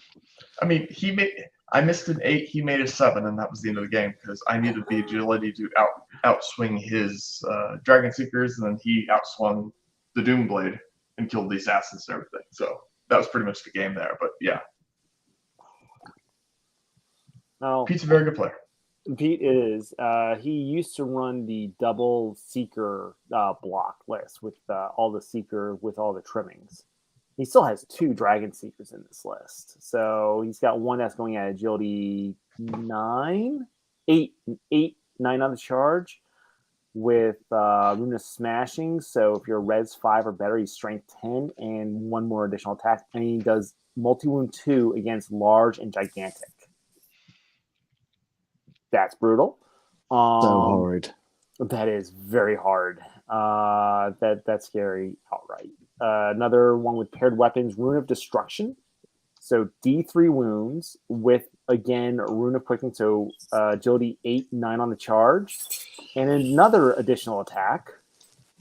And then there's his general with a single hatred with Rune of Lightning and then he's got the spell scroll and kinship, which means he can scout or ambush. And then that's a lot of marksmen. That's a lot of guild crafted handguns. Throwing weapon. This is a shooting.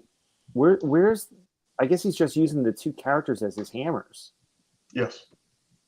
Effectively, what he does with this, and this is a little different than the one I just played him with, but effectively he pushes down your throat with the 2 bricks of seekers, and then he shoots you to bits because you're too busy trying to deal with the seekers. But he doesn't have 2 bricks of seekers. He's got 20 seekers and he's got 9 seekers. Where's the 20?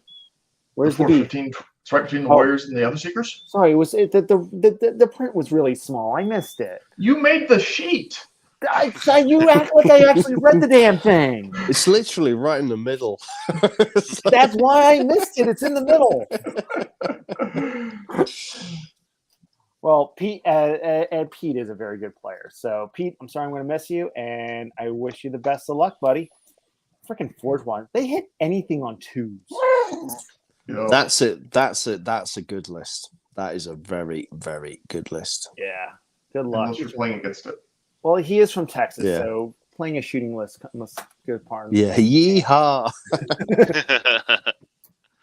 All right, here is our second KOE list. That's it. Only 2 KOE lists.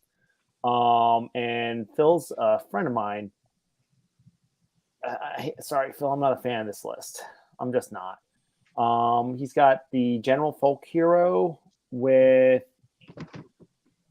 1 attack, 2 attacks because he's sainted, and he is a adept of Witchcraft Queen. Thank you. Yeah.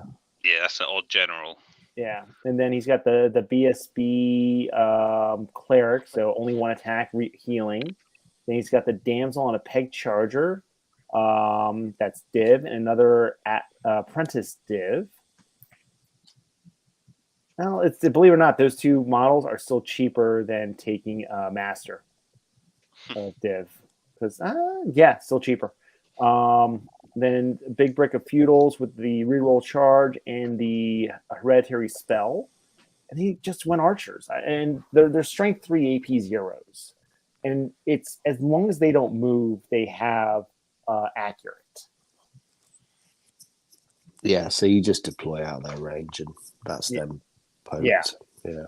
Then you get 2 bricks of Knights of the Quest, which are always good, but they only get to mark 1 unit entry, and they have the same mark. 5 pegs, which I've never been a huge fan of because they don't break ranks. So you have to really make your list geared towards pegs if you feel them. The Resplendent, maybe if he puts his Sainted in there, that might be stubborn at that point. But there's that reroll charge banner on them, and then he's got the one dedicated unit of chaff. Yeah, I don't see this list at all, really. I guess he's going to put the Quinn in the Resplendent and go for long bombs, but he's going for the extra range on div, but it's just an adept as well.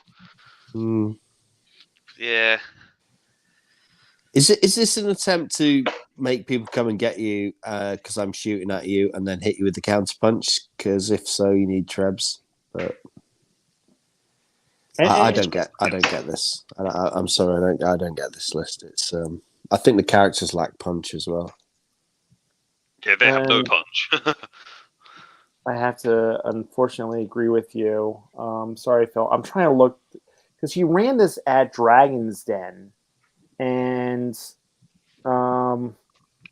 what? Well, I want to move on to the next list. Chris, can you look up Dragon's Den and see how he did in that Dragon's Den on 20 Keeper? Sure. Thanks. All right, let's look at this next list here. Simon. Simon, you started off as Beast Herds. He is our French pastry chef from New York. Oh, I've played Simon. I played okay. Simon. Yeah, I played Simon. Yeah, he's such a nice. Bonjour, Simon. Comment allez-vous?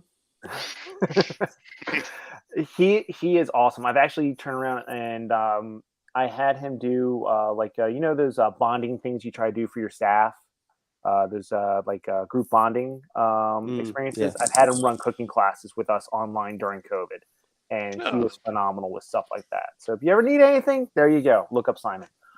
All right. Kev, I feel like you've been silent lately. Why don't you take this one? Okay, so Simon is on Sylvan elves. He's got Avatar of Nature General with entangling vines. Don't know what that does. Wizard Master on Druidism with Longbow and the Binding Scroll. Druid, Eagle King, Wizard Apprentice on Shamanism. So, yeah, he's quite hard to kill. Thicket Shepherd, BSB, Oaken Crown. Then we've got 20 Sylvan Archers, Banner of Discipline, Muso. 25 Dryads, scoring and a champ. 15 Dryads, scoring and a champ. 5 Thicket Beasts with a champ for the Thicket Shepherd to sit in and give him stubborn. He's got a Tree Father. 9 Wild Huntsmen with shields, lance, and a champ. 8 Wild Huntsmen with Sylvan Blades and a champ. So he's mixing it up there. 1 with lance, 1 with blades. And then a Forest Eagle. So, he's got like 2 very quick Wild Huntsman units. He's got his big block of Thicket Beasts that will just sit there for days and not do anything. And then 2 big trees as well that fight. So yeah, it's quite a nice list actually. A little bit of everything. So, and that entangled vines on the avatar is when in a challenge you must reroll successful to hit rolls against that model. Oh, that's quite nice, that. That's mean. Yeah, because if you go in, he just challenges you, and then yeah. And the Druidism Master as well means those Thicket Beasts ain't going anywhere, and he's just gonna be healing his trees up as well. Yep, and then he's got the other 2 units. So he's got definitely in the anvils being the Tree Father, in my opinion. The Thicket Beasts, even the Avatar, could be used as a hammer or an anvil, and then he's got definitely the 2 hammers being the Huntsman. This list is something that he was toying with, and he kept PMing a bunch of us. He must have gone through so many different renditions. I've lost track. But I'd say it's solid. So again, looking at, because we've had a lot of Sylvan elves. Do you still like Moe's better, or do you like Simon's? Me, yes. I just loved all that aggro right up in your face. I think this is a much more balanced list, though. I think it's a bit light on shooting. That would be my only issue with it. Yeah, this is kind of like what they should play to their strength. I think. I agree. Like if he was going to go this route, he should have just gone all trees. But I don't think he had the models for it. Right. Fair enough. Taras. This is Taras. I'm sorry.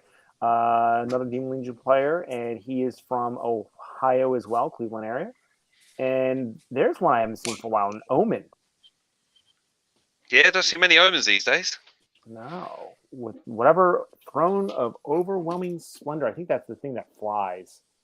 No, it's just like a bigger mount. I think it's like a 50 by 100 mil base. Okay. Let's see. I don't know what any of this stuff does, other than mirrored scales, which I hate. Hammer has extra attack. Living Shield gives him parry. Centipede legs gives him extra movement. So I'm learning the Demon book. I'll play him enough. Well, I've got some excellent news. I thought I'd run out of lager, but I've just found 2 cans of San Miguel. Yay! And let's see. It's I like how he's got the courtesan with div, the again parry and the extra movement. So what the heck does that make that thing? Is that now advanced 10? Yeah, advanced 10. She's pretty quick. The pale horse on the Father Chaos. What does Romy Hands do? Oh, I mean, not sure. I know what they meant Let's see back that in one. college, which was not a good thing, but it's yeah. All right, we'll try to look that up, or if someone can send it up on the boards here, like Jeremy or somebody. All right, Succubi. Again, Kev, take it away. I don't know what Smothering Coils. I just don't know. I'm so sorry. Smothering Calls, I think, is like rerolls to wound, or maybe plus on the wound, something like that. 21 Myrmidons, full command. Piercing Spike, I don't know actually. I've never seen that one. That's new. plus 1 AP. Plus 1 AP, okay. And a unit of 15 Sirens. I didn't know they came that big. I've never seen anyone take that many Sirens. That is a mad unit. We're Hammerhand as well, so I bet they have a lot of attacks in that unit. They must have like 3 or 4 attacks on top. So that's it could be quite a nice little unit actually. They're pretty quick, so watch out for them.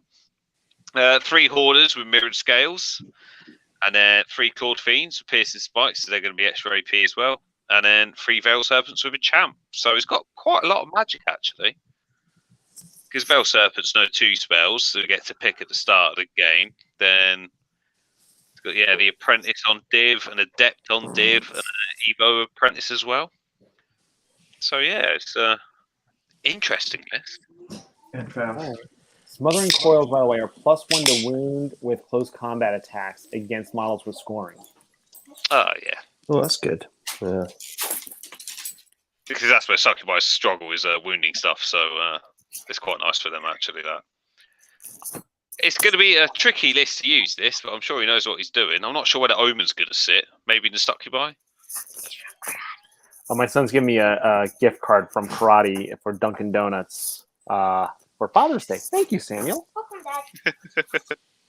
Oh, your kids are like delightful. Thank you. It's like they're coming home from school with presents and gifts for you, and they're bringing you vegetables and stuff. Mine are like grasping, endless eating, like wastrels. I assume your children are teenagers then? One of them's 14 going on 24. Okay. Yeah, and the other one's 11. So See, you use that description for your children. I thought you were talking about my children. Mine are 7. So And he has triplets. Wow. Oh man, that's amazing. Crikey, That's did you one get any sleep for the first few years? No, I know. So he's got 2. I have 2 girls and a boy. My oldest is 16, and I think Chris, you have 2 boys and a girl. Yes. I'd rather be in his shoes. Anyway, back to the list. No, I think this can do well. And the Sirens, I originally underestimated. I'm like, they're chaff, and then they go in, they hold up my Lord, and then you counter with something a little bit stronger. But even at 15 Sirens, that's a lot of Sirens. It's a lot of attacks, and they got a big charge range as well. But yeah, you just don't see people take a big unit of them. I've never seen that before, right. So I'll be quite interested to see how he does with them. He's going to have them go in with the courtesan because that thing's advanced 10. They're advanced 9. Yeah. Yeah, and then you can't challenge her out because they have a champion, and then she'll eat whatever you're trying to kill. Yeah, and she goes to work. Yeah. All right. Very nice. Good luck. Todd McGee. Last time I played him, he played Orcs and Goblins. This was probably the most fun game I've ever played. Todd he's older than I am. I'll say it like that. And he is just like, he doesn't give 2 shits. He just is there, just roll dice and have fun. And he's a pleasure to play against. So, and again, I know Jack Diddley pissed about Demon Legions. Kev, take it away. Just trying to find my Demon Legion book so I can look up what some of this stuff does. So, Harbinger of Father Chaos is a BSB. He's on a dark pulpit. It's like a mount. He's got a Wizard Adept on Thaumaturgy with Withering Vapor. No idea. The Living Shield, which gives him parry. Guiding Brimstone Secretions, which means he's immune to divine attacks, and he can put that on another unit at the start of his turn. He has another Harbinger of Chaos. This was a general on dark pulpit as well. Wizard Adept on Div, Withering Vapor, Living Shield, Brimstone Secretions. Then he has 2 units of 22 Lemures with full command and stiff upper lip. Well, I have no idea what stiff upper lip is. Oh, here we go. +1 combat risk. No, I thought it No, was minimize rolls. Oh, that's minimized. Oh, sorry. Minimize. So yeah, that's quite good. They're not losing combat anyway, though. 22 of them. They're hard to kill, hard to shift. Then he's got 6 Hoarders on Natural Roots, Standard Bearer and Muso, and they're hard to shift. 2 Hope Harvesters. One's an Engine of Damnation with the Mark of Eternal Champion, and the other one's a little one with just Mark of Eternal Champion. So there's 2 more spears. Threshing Engine, Legion Thresher, which I think is the biggest one. Roaming Hands of Standard Bearer. Then 5 Eidolons with a champ, so more spells, and then 2 Mage Bite Gremlins, which I haven't seen in years. I've never seen. Yeah, Mage I Bite love anymore. the Gremlins. They're so cool. And for 175 points, why wouldn't you? You know, shits and Yeah, I'm giggles. surprised I don't see them anymore. They're really good. Mm. Oh, There you roaming hands, by the way, is when unit is engaged in the enemy flank or rear, the model and each rank and file model in the unit gains +1 strength, +1 AP. And the Withering Vapors is a breath attack, strength 3, AP 2. That's Ooh, pretty good. AP2. Like that. This list ain't going nowhere. Nope. You can run, but you'll die slowly. I mean, Yeah. this I'm is assuming the Harbingers sit in each unit of Lemures and take up a big slot of them, so it's essentially 30. They're just going to sit there, and the Hoarders will sit there, and he's just going to shoot you with Hope Harvesters and magic you off. Mm. He's got a BSB. Yeah, that's it. They can even take BSBs. Just stuff we're not used to seeing. All right, well, Todd. Again, I wish you the best of luck, and that's it. All right, another. I can't believe there's so Wow, many my Sylvan word, elves. Sylvans. Ooh. Are they always this popular in the States? No, No. and I don't know who Tom Baker is. Chris Play Steele? Doctor Who. Not a Yeah, I was clue. going to say he's a very famous. Wouldn't that be cool if Doctor Who was playing at Buckeye? That'd be really cool. Is that the new Doctor Who? Oh, no, old he's one way from the back, 70s. way back. Yeah. Okay, yeah, because I know. Well, I know the woman just retired from the role, so Hmm. that's about all I can say. All right, Chris, you've been quiet. You want to take this one? Sure, I can do that. So let's see here. He's got the Druid, Master of Cosmology, Sacred Seeds for the Forest, if I recall. Forest Prince General with Willow's Ward, Shielding Bark for the 5-up. Elven Cloak, Longbeard, Hunter's Honor, Hail Shot. Haven't seen that one in a while. The old Hodder. And Forest Guardian. Thicket Shepherd, Battle Standard Bearer, Toxic Spores, fine. 25 Archers with a Banner of Deception. 25 Archers with a Rending Banner. 6 Thickets, Double Tree Father, and 16 Forest Rangers with Vanguard and +1 Advance and Blade Dancers. Am I missing the mirror somewhere? Because this is the mirror that lets them teleport all over the place. Because that's what this looks like it wants to do. Yeah, this is buggering off, isn't it, after deployment? But Yeah. this is quite a curious list. This is different. I mean, it's going to leave a mark, but Is It's like- is this a little bit of something, but not enough of anything? I mean, I'm Probably. looking at the 16 Forest Rangers. Is that enough? this reminds me of old 7th edition elves when it comes out. All right, Mm. who's Niner box? I don't know who the Niner box turtle is, but this video is streaming live, and after we're done, you can actually you can go start from the beginning now on Just YouTube. rewind it, and then you can watch it at any point in time. So, But I sorry. mean, a couple of big trees, gives this a bit of backbone, which is cool. There's an awful lot of shooting. See, There's If a lot you- of bow shots in it.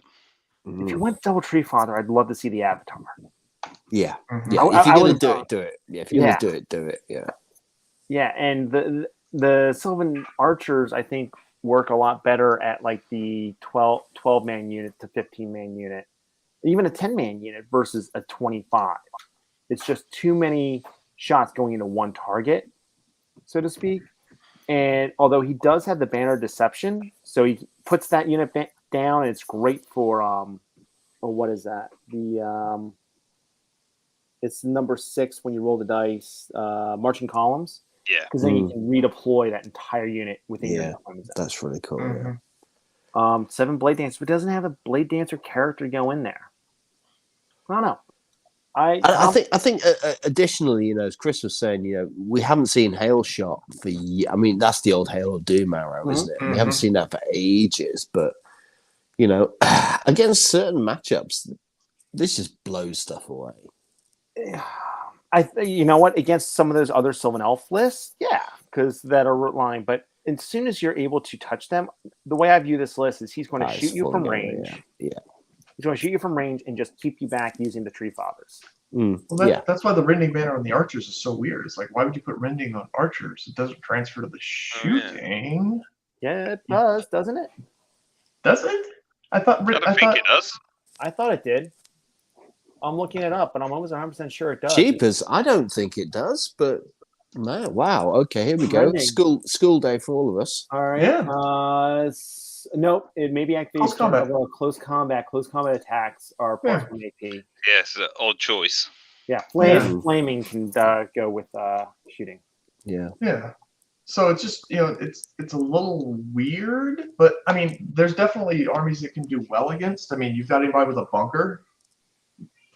Goodbye. I mean, he's just going to shoot you 50 arrows from range and be done with it. But I agree with the assessment that there's just not enough of it to do any one thing well unless it gets its perfect matchup.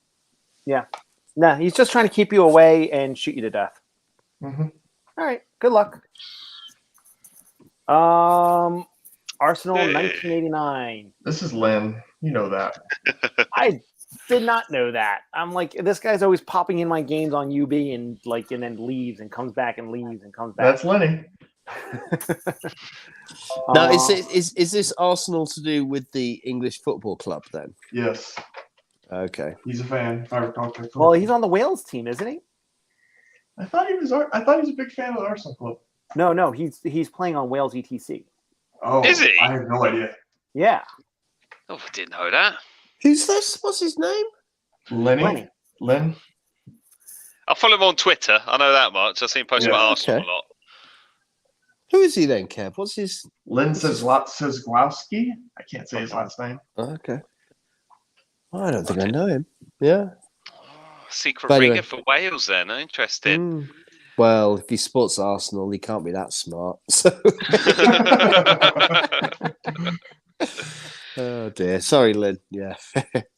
I'll go through this one then, because he's on the Beast Herds, though it's spelled Beast Hearts for some reason. So yeah, he's got a Soothsayer who's a Druidism Master, received the Dark Forest Binding Scroll. Beast Lord, General Hunting Call, Aegor's Affliction, Great Weapon of Blessed Inscriptions, and the Obsidian Rock, so he's just on foot. Beast Chieftain, Great Totem Bearer, BSB, Banner of Discipline, Ether Icon, Destiny's Call, Great Weapon, he's also on foot. 36 Wild Horn Herd with a shield, full command, Legion Standard, and Gnarled Hide Totems. That's the one that gives you distracting. So he's going deep with them. Then he's got 2 units of ambushing Wild Horn with thrown weapons and musos. 8 Feral Hounds, 10 Mongol Raiders, 34 Longhorn Herd with great weapons, full command, Banner of Relentless Company. 5 Gargoyles with Scouts, 2 Gortarks, and then 2 Jabberwocks. Love it. Oh, this is right up your street, isn't it, Kev? Look at that. Look at all those monsters. You've been loving that. He's even got the gargoyle. Okay, so Got no Gargoyle Chaff. Yeah, absolutely. No chaff like flying chaff. Yeah, and double jabbers, always nice to see. And that big block of Longhorn with the characters in is going to be quite tough to shift. I like it.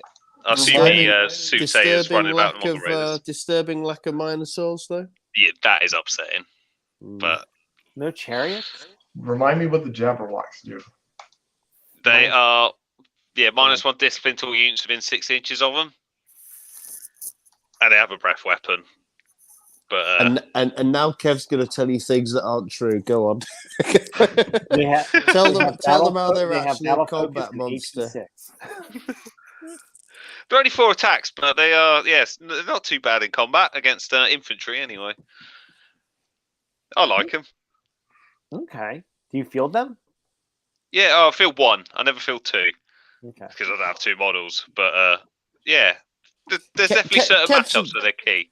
Kev's a big fan, and originally when you started playing them, Tim Botneck, who's the consigliere for Team Scotland, is a big fan of them as well, and sort of said, actually they're a decent combat setup. And I don't think we were convinced, but I think you've probably changed your mind, haven't you? Yeah, definitely. And but just for the points, 280 points, they're a bargain. For big giant flying monsters, anyone who's got like a bunker or anything is instantly just like, oh shit, Right. I need to back off. So they're good for that. I just feel like he's missing a punch here. I mean, I know the Gore-Tex are good for a punch, as is a great weapon, but I'm not scared of anything else I see. Or what am I missing? I guess the Longhorn Herd with the Druidism Master, that's going to be a tough unit to shift. He's either going to have regen or he's having +3 toughness. So that's sort of it. But they're quite, stationary, aren't they? They're not that mobile. Mm-hmm. Does the Jabber effect stack? Yes. So you can make your -2 discipline. And obviously if they're in combat with you, it'd be -3. And then the hereditary spell if he wants to terror bomb anything he wants to away. Yes. So they could be very good against Vermin Swarm. Right. They could be excellent. But Okay, a lot of anti-vermin. Just we only had 2 vermin. So, all right, next list. Good luck, Lenny. Our second Infernal Dwarf army. Let's see. I'm going to go from bottom up. So I see the giant with the giant club. He's got the Titan mortar, and the fact that you get hit by this thing, you're always -1 advance. Always. I love the Kadim Incarnates. I think they're underutilized. 5 Turok Anointed. That's solid. 20 Vassals with paired weapons and bows. I think they need the bows because you have the Legions. What's it got Legion Standard on them for? Why the hell is you have? Yeah, just about ready to say that. Why the? We're missing something. I think that's an oops. What else would you take for the same points? Ether Icon. It's 10 points. Yeah, but Legion Standards 10. It's got to be an Ether Icon. All right, so that's probably an oops. So probably reach out to what's his name? To Jeff. Otherwise, you're just SOL. There's Flintlocks, and there's your Apprentice Witchcraft. So again, he just wants Raven's Wing. Turok Commissioner, BSBS Sit, Us Core. So that's going in the big brick of Turok Anointed. And then you've got a Ebenezer, whatever that is, Alchemy with the Blaze Protection Flintlock Axe. And what's the tablet do again? Oh, no idea, I'm afraid. Is that the one where you roll a 1 on 3 dice, they count as 3s or something silly like that? Let me look real fast. By the way, going back a ways, but you asked me about Phil Blake at Dragon's Den. Yeah. He was 6th. Well, okay, he did better than I thought. That's 6 out of 20. I think I started off with 6 out of 22 people. All right, better than I thought. Good job, Phil. All right, maybe he's going to surprise you with that list. And your tablet of Nebuchadnezzar, whatever, is non-bound spell with 3 or more dice. Treat a single rolled 1 or 2 as a 3 if you miscast its magical inferno. Okay. So it is that one. Interesting. I prefer this list to the other ID list, the first one we had. I don't know. That Nothing other one too had a bad. lot of had a lot of artillery. Mm-hmm. This has a lot of Turok anointed though. That's I like for that. sure. Yeah. I mean, he's got the unit of 6 Torquenoid, he's got the 6 Kadeems, he's got the mortar to sit back and punish people from farther away, and then can just blast you with alchemy. Seems reasonable. Tell you what, Kev. I will bet you a beer when I meet you that the other ID does better than Animal Hope than All the right, Sad. you're on. All right. Of course, we both know I'm going to lose this bet, and I'll be saying shit. Kev will literally come to America for that beer. We'll go down to the microbrewery down the What? street, and we'll have a good time. Why has he got Legion standards on those little East 24? I don't understand that. That's why I think the other player's going to win. You know. Yeah, okay. There's been some mistakes made here. He's close. All right, Mr. Mintz. Mr. Mintz, this is a lot of filth. Matt, you want to take this one? Yeah, okay. I mean, look, Chris's reputation precedes him, doesn't he? So, brace yourself for incoming. Okay, so he's got the big VC with Nosferatu, Blood Magic. Oh, so bent. Zombie Dragon. It's getting worse. He's an adept on occultism. Great Weapon, Obsidian Rock, and the Crown of Autocracy, because absolutely. He's got a Necro, the General, Dead Arise, Master on Evo, Binding Skull, and Holy Tome, Triple Banshee. Oh, you're a bad man. He's got, we got Skelly blocks here. We've got 20 Skellies with a full command and a Banner of Speed. Then we've got 25 with full command and the Legion standard. Then we've got 20 Skellies with full command. Then we've got 2 lots of 8 direwolves with champions, 20 zombies, 2 bat swarms, 2 altars, 10 wraiths, and a shrieking horror. And that's about... Last time I saw anything that dirty, I was in my 20s. This is. Were you in is Vegas? Yeah, actually, probably I was. Yeah, but it was this list is in the hands of an expert, and we all know that Chris is a good player. This is brutal. It's got all sorts of threats. The wraiths are a fucking nightmare. The banshees are a pain in the ass. Blood magic means you can't go close with your casters. It does all sorts of stuff. Obviously, he's got the trick there with the raising up and the wolves in the flank and what have you. And the altars, they don't. Yeah, it just keeps getting bloody worse, doesn't it? To quote my buddy John, "What's this all about, eh?" Yeah, never Sorry, a truer word said. Yeah, I can never look at a vampire list and just know what it's going to do. It's all just nonsense to me until I see it on the table. See, I do know what this list does, and I'll say this about this list is I remember playing Chris, and I screwed up mathematically in my head. He had first turn. I lost my general, my BSB, and one of my larger units. Turn 1. I just looked at him. This is a friendly game. I just looked at him like, "You win. Let's re-rack." I mean, and that is that. This was his list. I mean, this is brutal. As Matt, as you said, it is in the hands of an expert. And yeah, I can't say enough about how dirty that is. when the real skill in a list is where you look at it and you think that has got to be 5,000 points plus. There's so much stuff in there. You're just looking down at it and you just think, there's more. I mean, and then you go back and say, it's a fucking zombie dragon at the top of it. I mean, it's just, it's horrible. Absolutely horrible. And the necromancer is going to make everything get bigger. Yeah.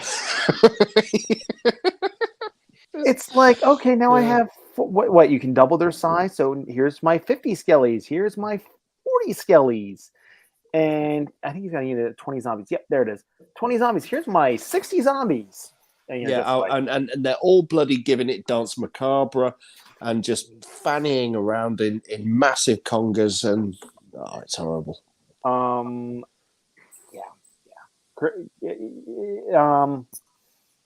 I think I know Ratman knows how to play against this list, but I think most of the people that we've seen so far, they don't know how to play against this. And this is there's a couple some movement shenanigans in this list. It's going to be brutal. All right.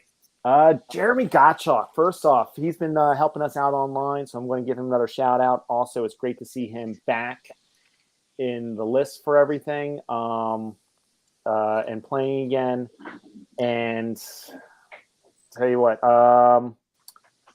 Heinz, you mind taking this one? I don't mind taking this one. This will have to be my last one though, because those aforementioned triplets are demanding to go out in the pool since it's only 114 Fahrenheit out right now. So we'll get this done. I'll turn around and do that conversion for those. Yeah, it's like 50 Celsius or something like that. We think it's hot. It's 23 degrees. You can't shovel sunshine, boys. That's all I gotta say. When Mark is out there in Philly and it's snowing and -10, and I'm out here in my shorts and in 60 degrees, we'll talk then. But wait, he came out here for a tournament. It was a dusting. And all I kept hearing from Chris is how cold he was the entire time he was out here. It wasn't the snow that was the problem. I wasn't prepared for the wind. The wind killed me. We don't have wind like that out here, and I couldn't breathe. And I hate to again do this on your channel, but fucking Phil Carl was like, let's just walk to the bar. Thank you. Thank you. Anyways, and yes, John Oakes, you do talk about that because it's about freedom. It's about liberty. No, he doesn't talk like that. He's all. What's this all about, eh? Godshot's got a Master Druid with a binding scroll, or 2 binding scrolls. Excuse me. He's got a Forest Prince with Shielding Bark, Elven Cloak, Spear with Hunter's Honor, Glyph of Emerald, and a Forest Guardian. Chieftain BSB with another Aether Icon, Light Armor, Elven Cloak, Great Weapon, Obsidian Rock. 14 archers, 12 archers, 20 Forest Guard with Spear and Shield, 10 Wild Huntsmen with Lances and Banner Speed for movement 10, 23 Forest Rangers, Standard Musician Champ, Eagle, 2 10x Briar Maidens with Musicians, no upgrades for casting, 9 Sentinels, and 5 Pathfinders. Going back to that previous list where we had the 2 bricks of 25 and said this can kill more than 2 units at a time, and then punish you for coming at it with the bricks. Yeah, this is more solid. This is similar to Ratman's list. Mm-hmm. It's a lot of shooting. Yeah. It keeps you honest. It keeps you honest. I think it's got still the Forest Rangers will leave a mark as well. It's solid, and just also to hammer that home. So 46 degrees Celsius is what it is where Chris lives right now. Only June. We're not even in August yet. It'll get up to 120 in August. Yeah. So looking at Jeremy's list, I mean, I played against this list. It is a tough list to play against. Let's see. His chieftains are chieftains AP2 or AP3? Because I know the princes are AP3. If you get blades on them, yeah. No, I thought that we were AP3 base. Oh, okay. Now I gotta look that up because. Yeah, I guess they're strength 4 AP2, I would assume. Yeah, I'm sorry. The princes are AP2. The chieftain are AP1. Then Matt, as you just said, so that chieftain is AP3 right there. I thought it was going to be an AP4 with a great weapon. But yeah, I don't know. I think this will do well. I'm not sure who's going to do better, Andrew or Gottschalk, but I'd say these are two of my more favorite style SE lists, or these are the two lists I hate the most. All right, I'm going to go ahead and do the next list. Yep. Jeremy, I'm gonna good drop luck, out, buddy. boys. You guys have fun. Thanks for having me on, and we Oh. will talk to you soon. We've only got 1, 2, 3 lists left. Yes, but I have to go because the wife is telling me to. But I'm going to tell the Wife wife it's a wins. vermin swarm list. I have to do the vermin swarm list, and then I'll leave. We'll make that fair. Okay. All right. Let's see here. What do we got? Swarm Priest on Witchcraft with the Heirloom, Rod of Battle, Holy Triumvirate, Adept Thumb, Book of FK Mastery, because that's what they come stock with, Holy Triumvirate, Vermin Senator with the pistol with the rodent and bullets, Crown of the Lizard King, Crown of the Apostate, so he gets 1 through 4 on whatever lore he rolls on the Crown of the Lizard King. A choice of 1 through 4, not all 1 through 4. House Prefect with Redemptive Bolts and Tome of the Rat King. Map of the Deep, Stygian Overseer, so he blows up the tunnels. House Prefect, Deep Fire Thrower, Binding Scroll, Scorch It Alchemist, so he's the one that can give you lightning reflexes in whatever unit you're in. 3 Dustplate Assassins, 41 Black Fur Veterans with Bell of the Deep Roads, so you're -1 to wound with shooting on one given turn. 40 Slaves with Tunneling Tools and a Muso without number. Oh, he's gonna come bring back to life. 40 Vermin Slaves without number and Tunneling Tools for Musician. 17 Vermin Valites with Sling, which is likely his bunker. 42 Black Fur Veterans, which are blood for with the Great Weapon, so that's where that guy with lightning reflexes would go. Double Shadowfur Stalkers with throwing weapons. 3 Doomspark devices for lots of auto hitting, and then 16 Ignifier Grenadiers. Lots of shooting out of it, lots of bodies out of it, and the bodies come back to life. And when you kill them, they don't give you any points. Yeah, this would be a red form. I can't play that crap. Oh. No one can. And yet every time he plays me with this KOE, he runs me over. So I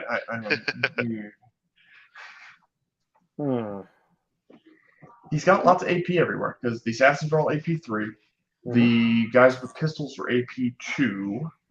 The Black Fur are AP1. The Blood Fur are AP2. The Shadowfur Stalkers are AP2. The Doomsparks are AP3. The Grenadiers are AP2. So he's got a lot of things to make you take reasonable armor saves instead of good armor saves. He's just going to tie you up with all his bodies that come back to life and then shoot the living piss out of you. Mm-hmm. Yeah, yep. Pretty much. All right, that's solid. I hate it. All right, everybody, take care. See you. Thank you, Chris. Thanks, Chris. Bye. All right. Now his thing was Ray Romano or Raymond, whatever sucks, and I'm like, I don't get it. Don't know who this is, so whatever. Warriors of the Dark Gods. Matty P, take it away. Okay.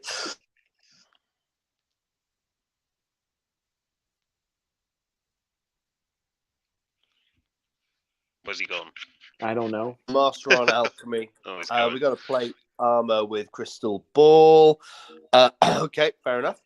Chosen Lawn on a Flying Chimera with the rack.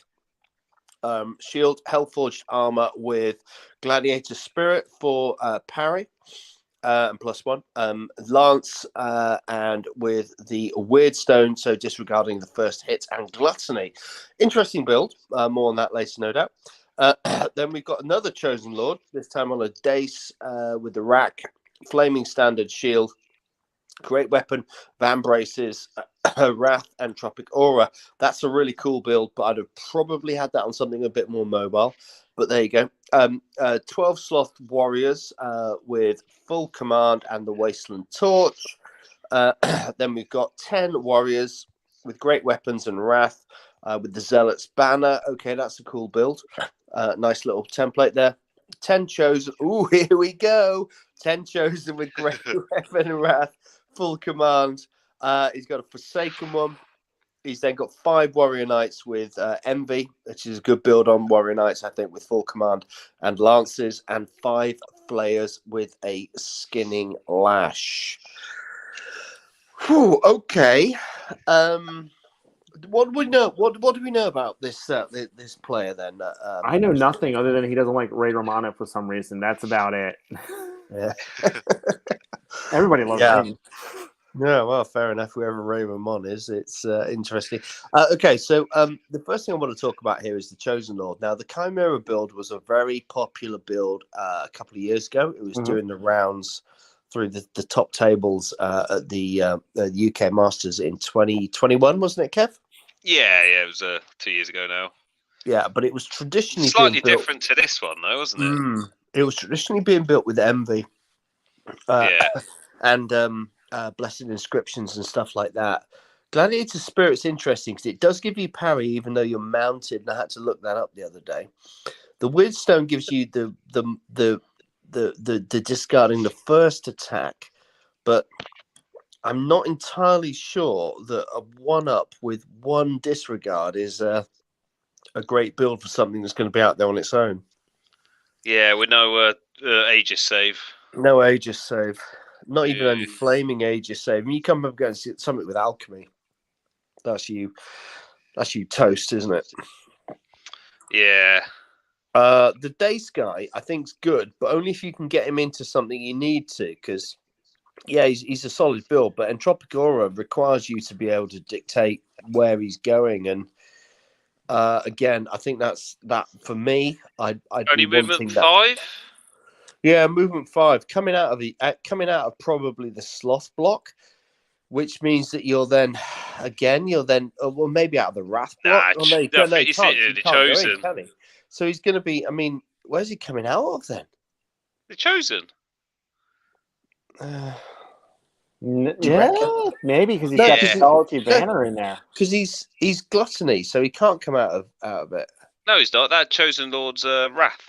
Oh, I'm sorry. Right, so he's coming out of the Chosen. Yeah, or indeed the okay, fine, all the warriors. Yeah, okay, fair enough. But in that case, I would have anticipated Banner of Speed, maybe. Yeah. You'd have to not really know what Entropic Aura does to let that get in. Yeah, it turns everything off, right? It's horrible. Oh, it is. It's awful if he gets into the right combats, but if you know what you're doing, it's not But going to. yeah, when you're just on foot 5'10", it's quite easy to avoid, I suppose. Yeah, I'm also a little bit concerned about his lack of chaff. He's got the one lot of flayers, but I think the second one too. That can act as chaff. Yeah, it's not the best, is it? I mean, the Battle Shrine also, Battle Shrine's traditionally going quite big blocks, and you'd be anticipating seeing maybe Pride for just hanging around, but I guess you'd go in the Sloth block. All right, just go solo. It's possible. Yeah. Or maybe sloth block. I think it's Sloth block. Yeah. I'm interested to see how this does. It's certainly different. All right. Well, next list. This should be. Yep, that's our last list. This is who should have been joining us today. So this is Ryan's list. Let's see. He's got the Gargantula with the paired weapon shield breaker. He's got the King Koopa wannabe, and King Koopa is something that Shyhammer used to always call one of his characters. So we got the Huntsman Spider with a 1-up rerollable, with a Strength 5 AP2 with a Troll Ale Flask, and then he has the Feral Shaman Wizard Master Thumb, and that's his general as well, with a Skull Fetish Rod of Battle. So that's still 4. That's 5 spells right there. And then he actually has the Crown of the Wizard King on his BSB. And he always makes good of those first spells. The Feral Orcs with Spears is deceptively good, in my opinion. Next is a Bunker, so who cares? And then the Orc Ed Basher Common Orcs, they serve him very well. 15 Iron Orcs with the Relentless Banner. The Nasher Dashers, they proven themselves to me by killing lots of things. He has only one national rank team. The Grotlings are great chaff. I hate those damn little things. Yeah, they're a pain in the ass. Yeah. 3 splatterers and a giant with a club. I know this list extremely well, so I'm going to say, gentlemen, what are your thoughts to this list? You look at it and you think, well, that's not much, but there's an awful lot hidden in this. There really is. I mean, so the one wrecking team and the Grotlings give you a lot to think about. The Nasher Dashers are surprisingly effective. And then once you've dealt with all of that and the fact you're getting hit by splatterers, you've then got to deal with, what have we got? 1, 2, 3 great big blocks. And, we all know how effective the Orc magic is when it's in a punch up. So my only concern is having the general as your shaman, who's a feral orc, who has to take frenzy checks. I've failed many a frenzy check to know how badly wrong that can go. That much is true, but I guess he hides him well and prevents that. Yeah. The other thing that I've been really interested in seeing is there's loads of I've never seen this on the table. It's the Troll Ale Flask. You ever seen that?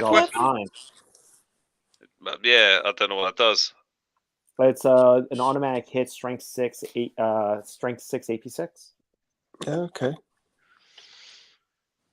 Fair enough. Oh, okay.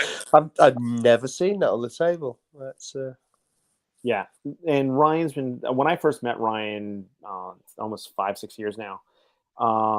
This is what he was playing, was Orcs and Goblins, and he is, in my opinion, masterful with it. So if you were to pick a list, because here's the wrong keyword. Here's the breakdown for everything. We've had 1 Asklanders, 2 Beast Herds, 4 Demon Legions, 1 Dread Elf, 5 Dwarven Holds, which is surprising. Only 1 Empire. Ben's not going to this, unfortunately. He's like me, and I think had family obligations. 2 Highborn Elves, 2 ID, 2 KOE, 1 Ogre Cons, 4 Orcs and Goblins, 1 SA, 6 Sylvan Elves. insane. Yeah, nuts. 6. 3 UDs, 1 VC, 1 VS or 2 VSs, and only 2 warrior lists. Yeah, that's also incredible. Yeah. So which army, I'm not going to say which player, but which army do you think is going to win the whole thing? I'll go with the odds. I'm going to say Sylvan Elves. Yeah, I mean, I've got to say Sylvan too, simply because clearly we're missing something. And, they're all quite good lists as well. Yeah. I wouldn't be surprised if one of them did bring it home. Yeah, I agree with you. I think you're going to see the top list should be Sylvan Elf as well. So no. So I wish I was there this year, but family and everything else, so I'm not able to make it. I know a lot of other people had the same thing. Chris's group didn't come up because usually they bring about anywhere from 5 to 10 people. I know the West Coast really isn't representing. That's another 10 to 20 people. So just between COVID and just life in general, as life gets back to normal. But that's it. Thank you, everyone, for listening.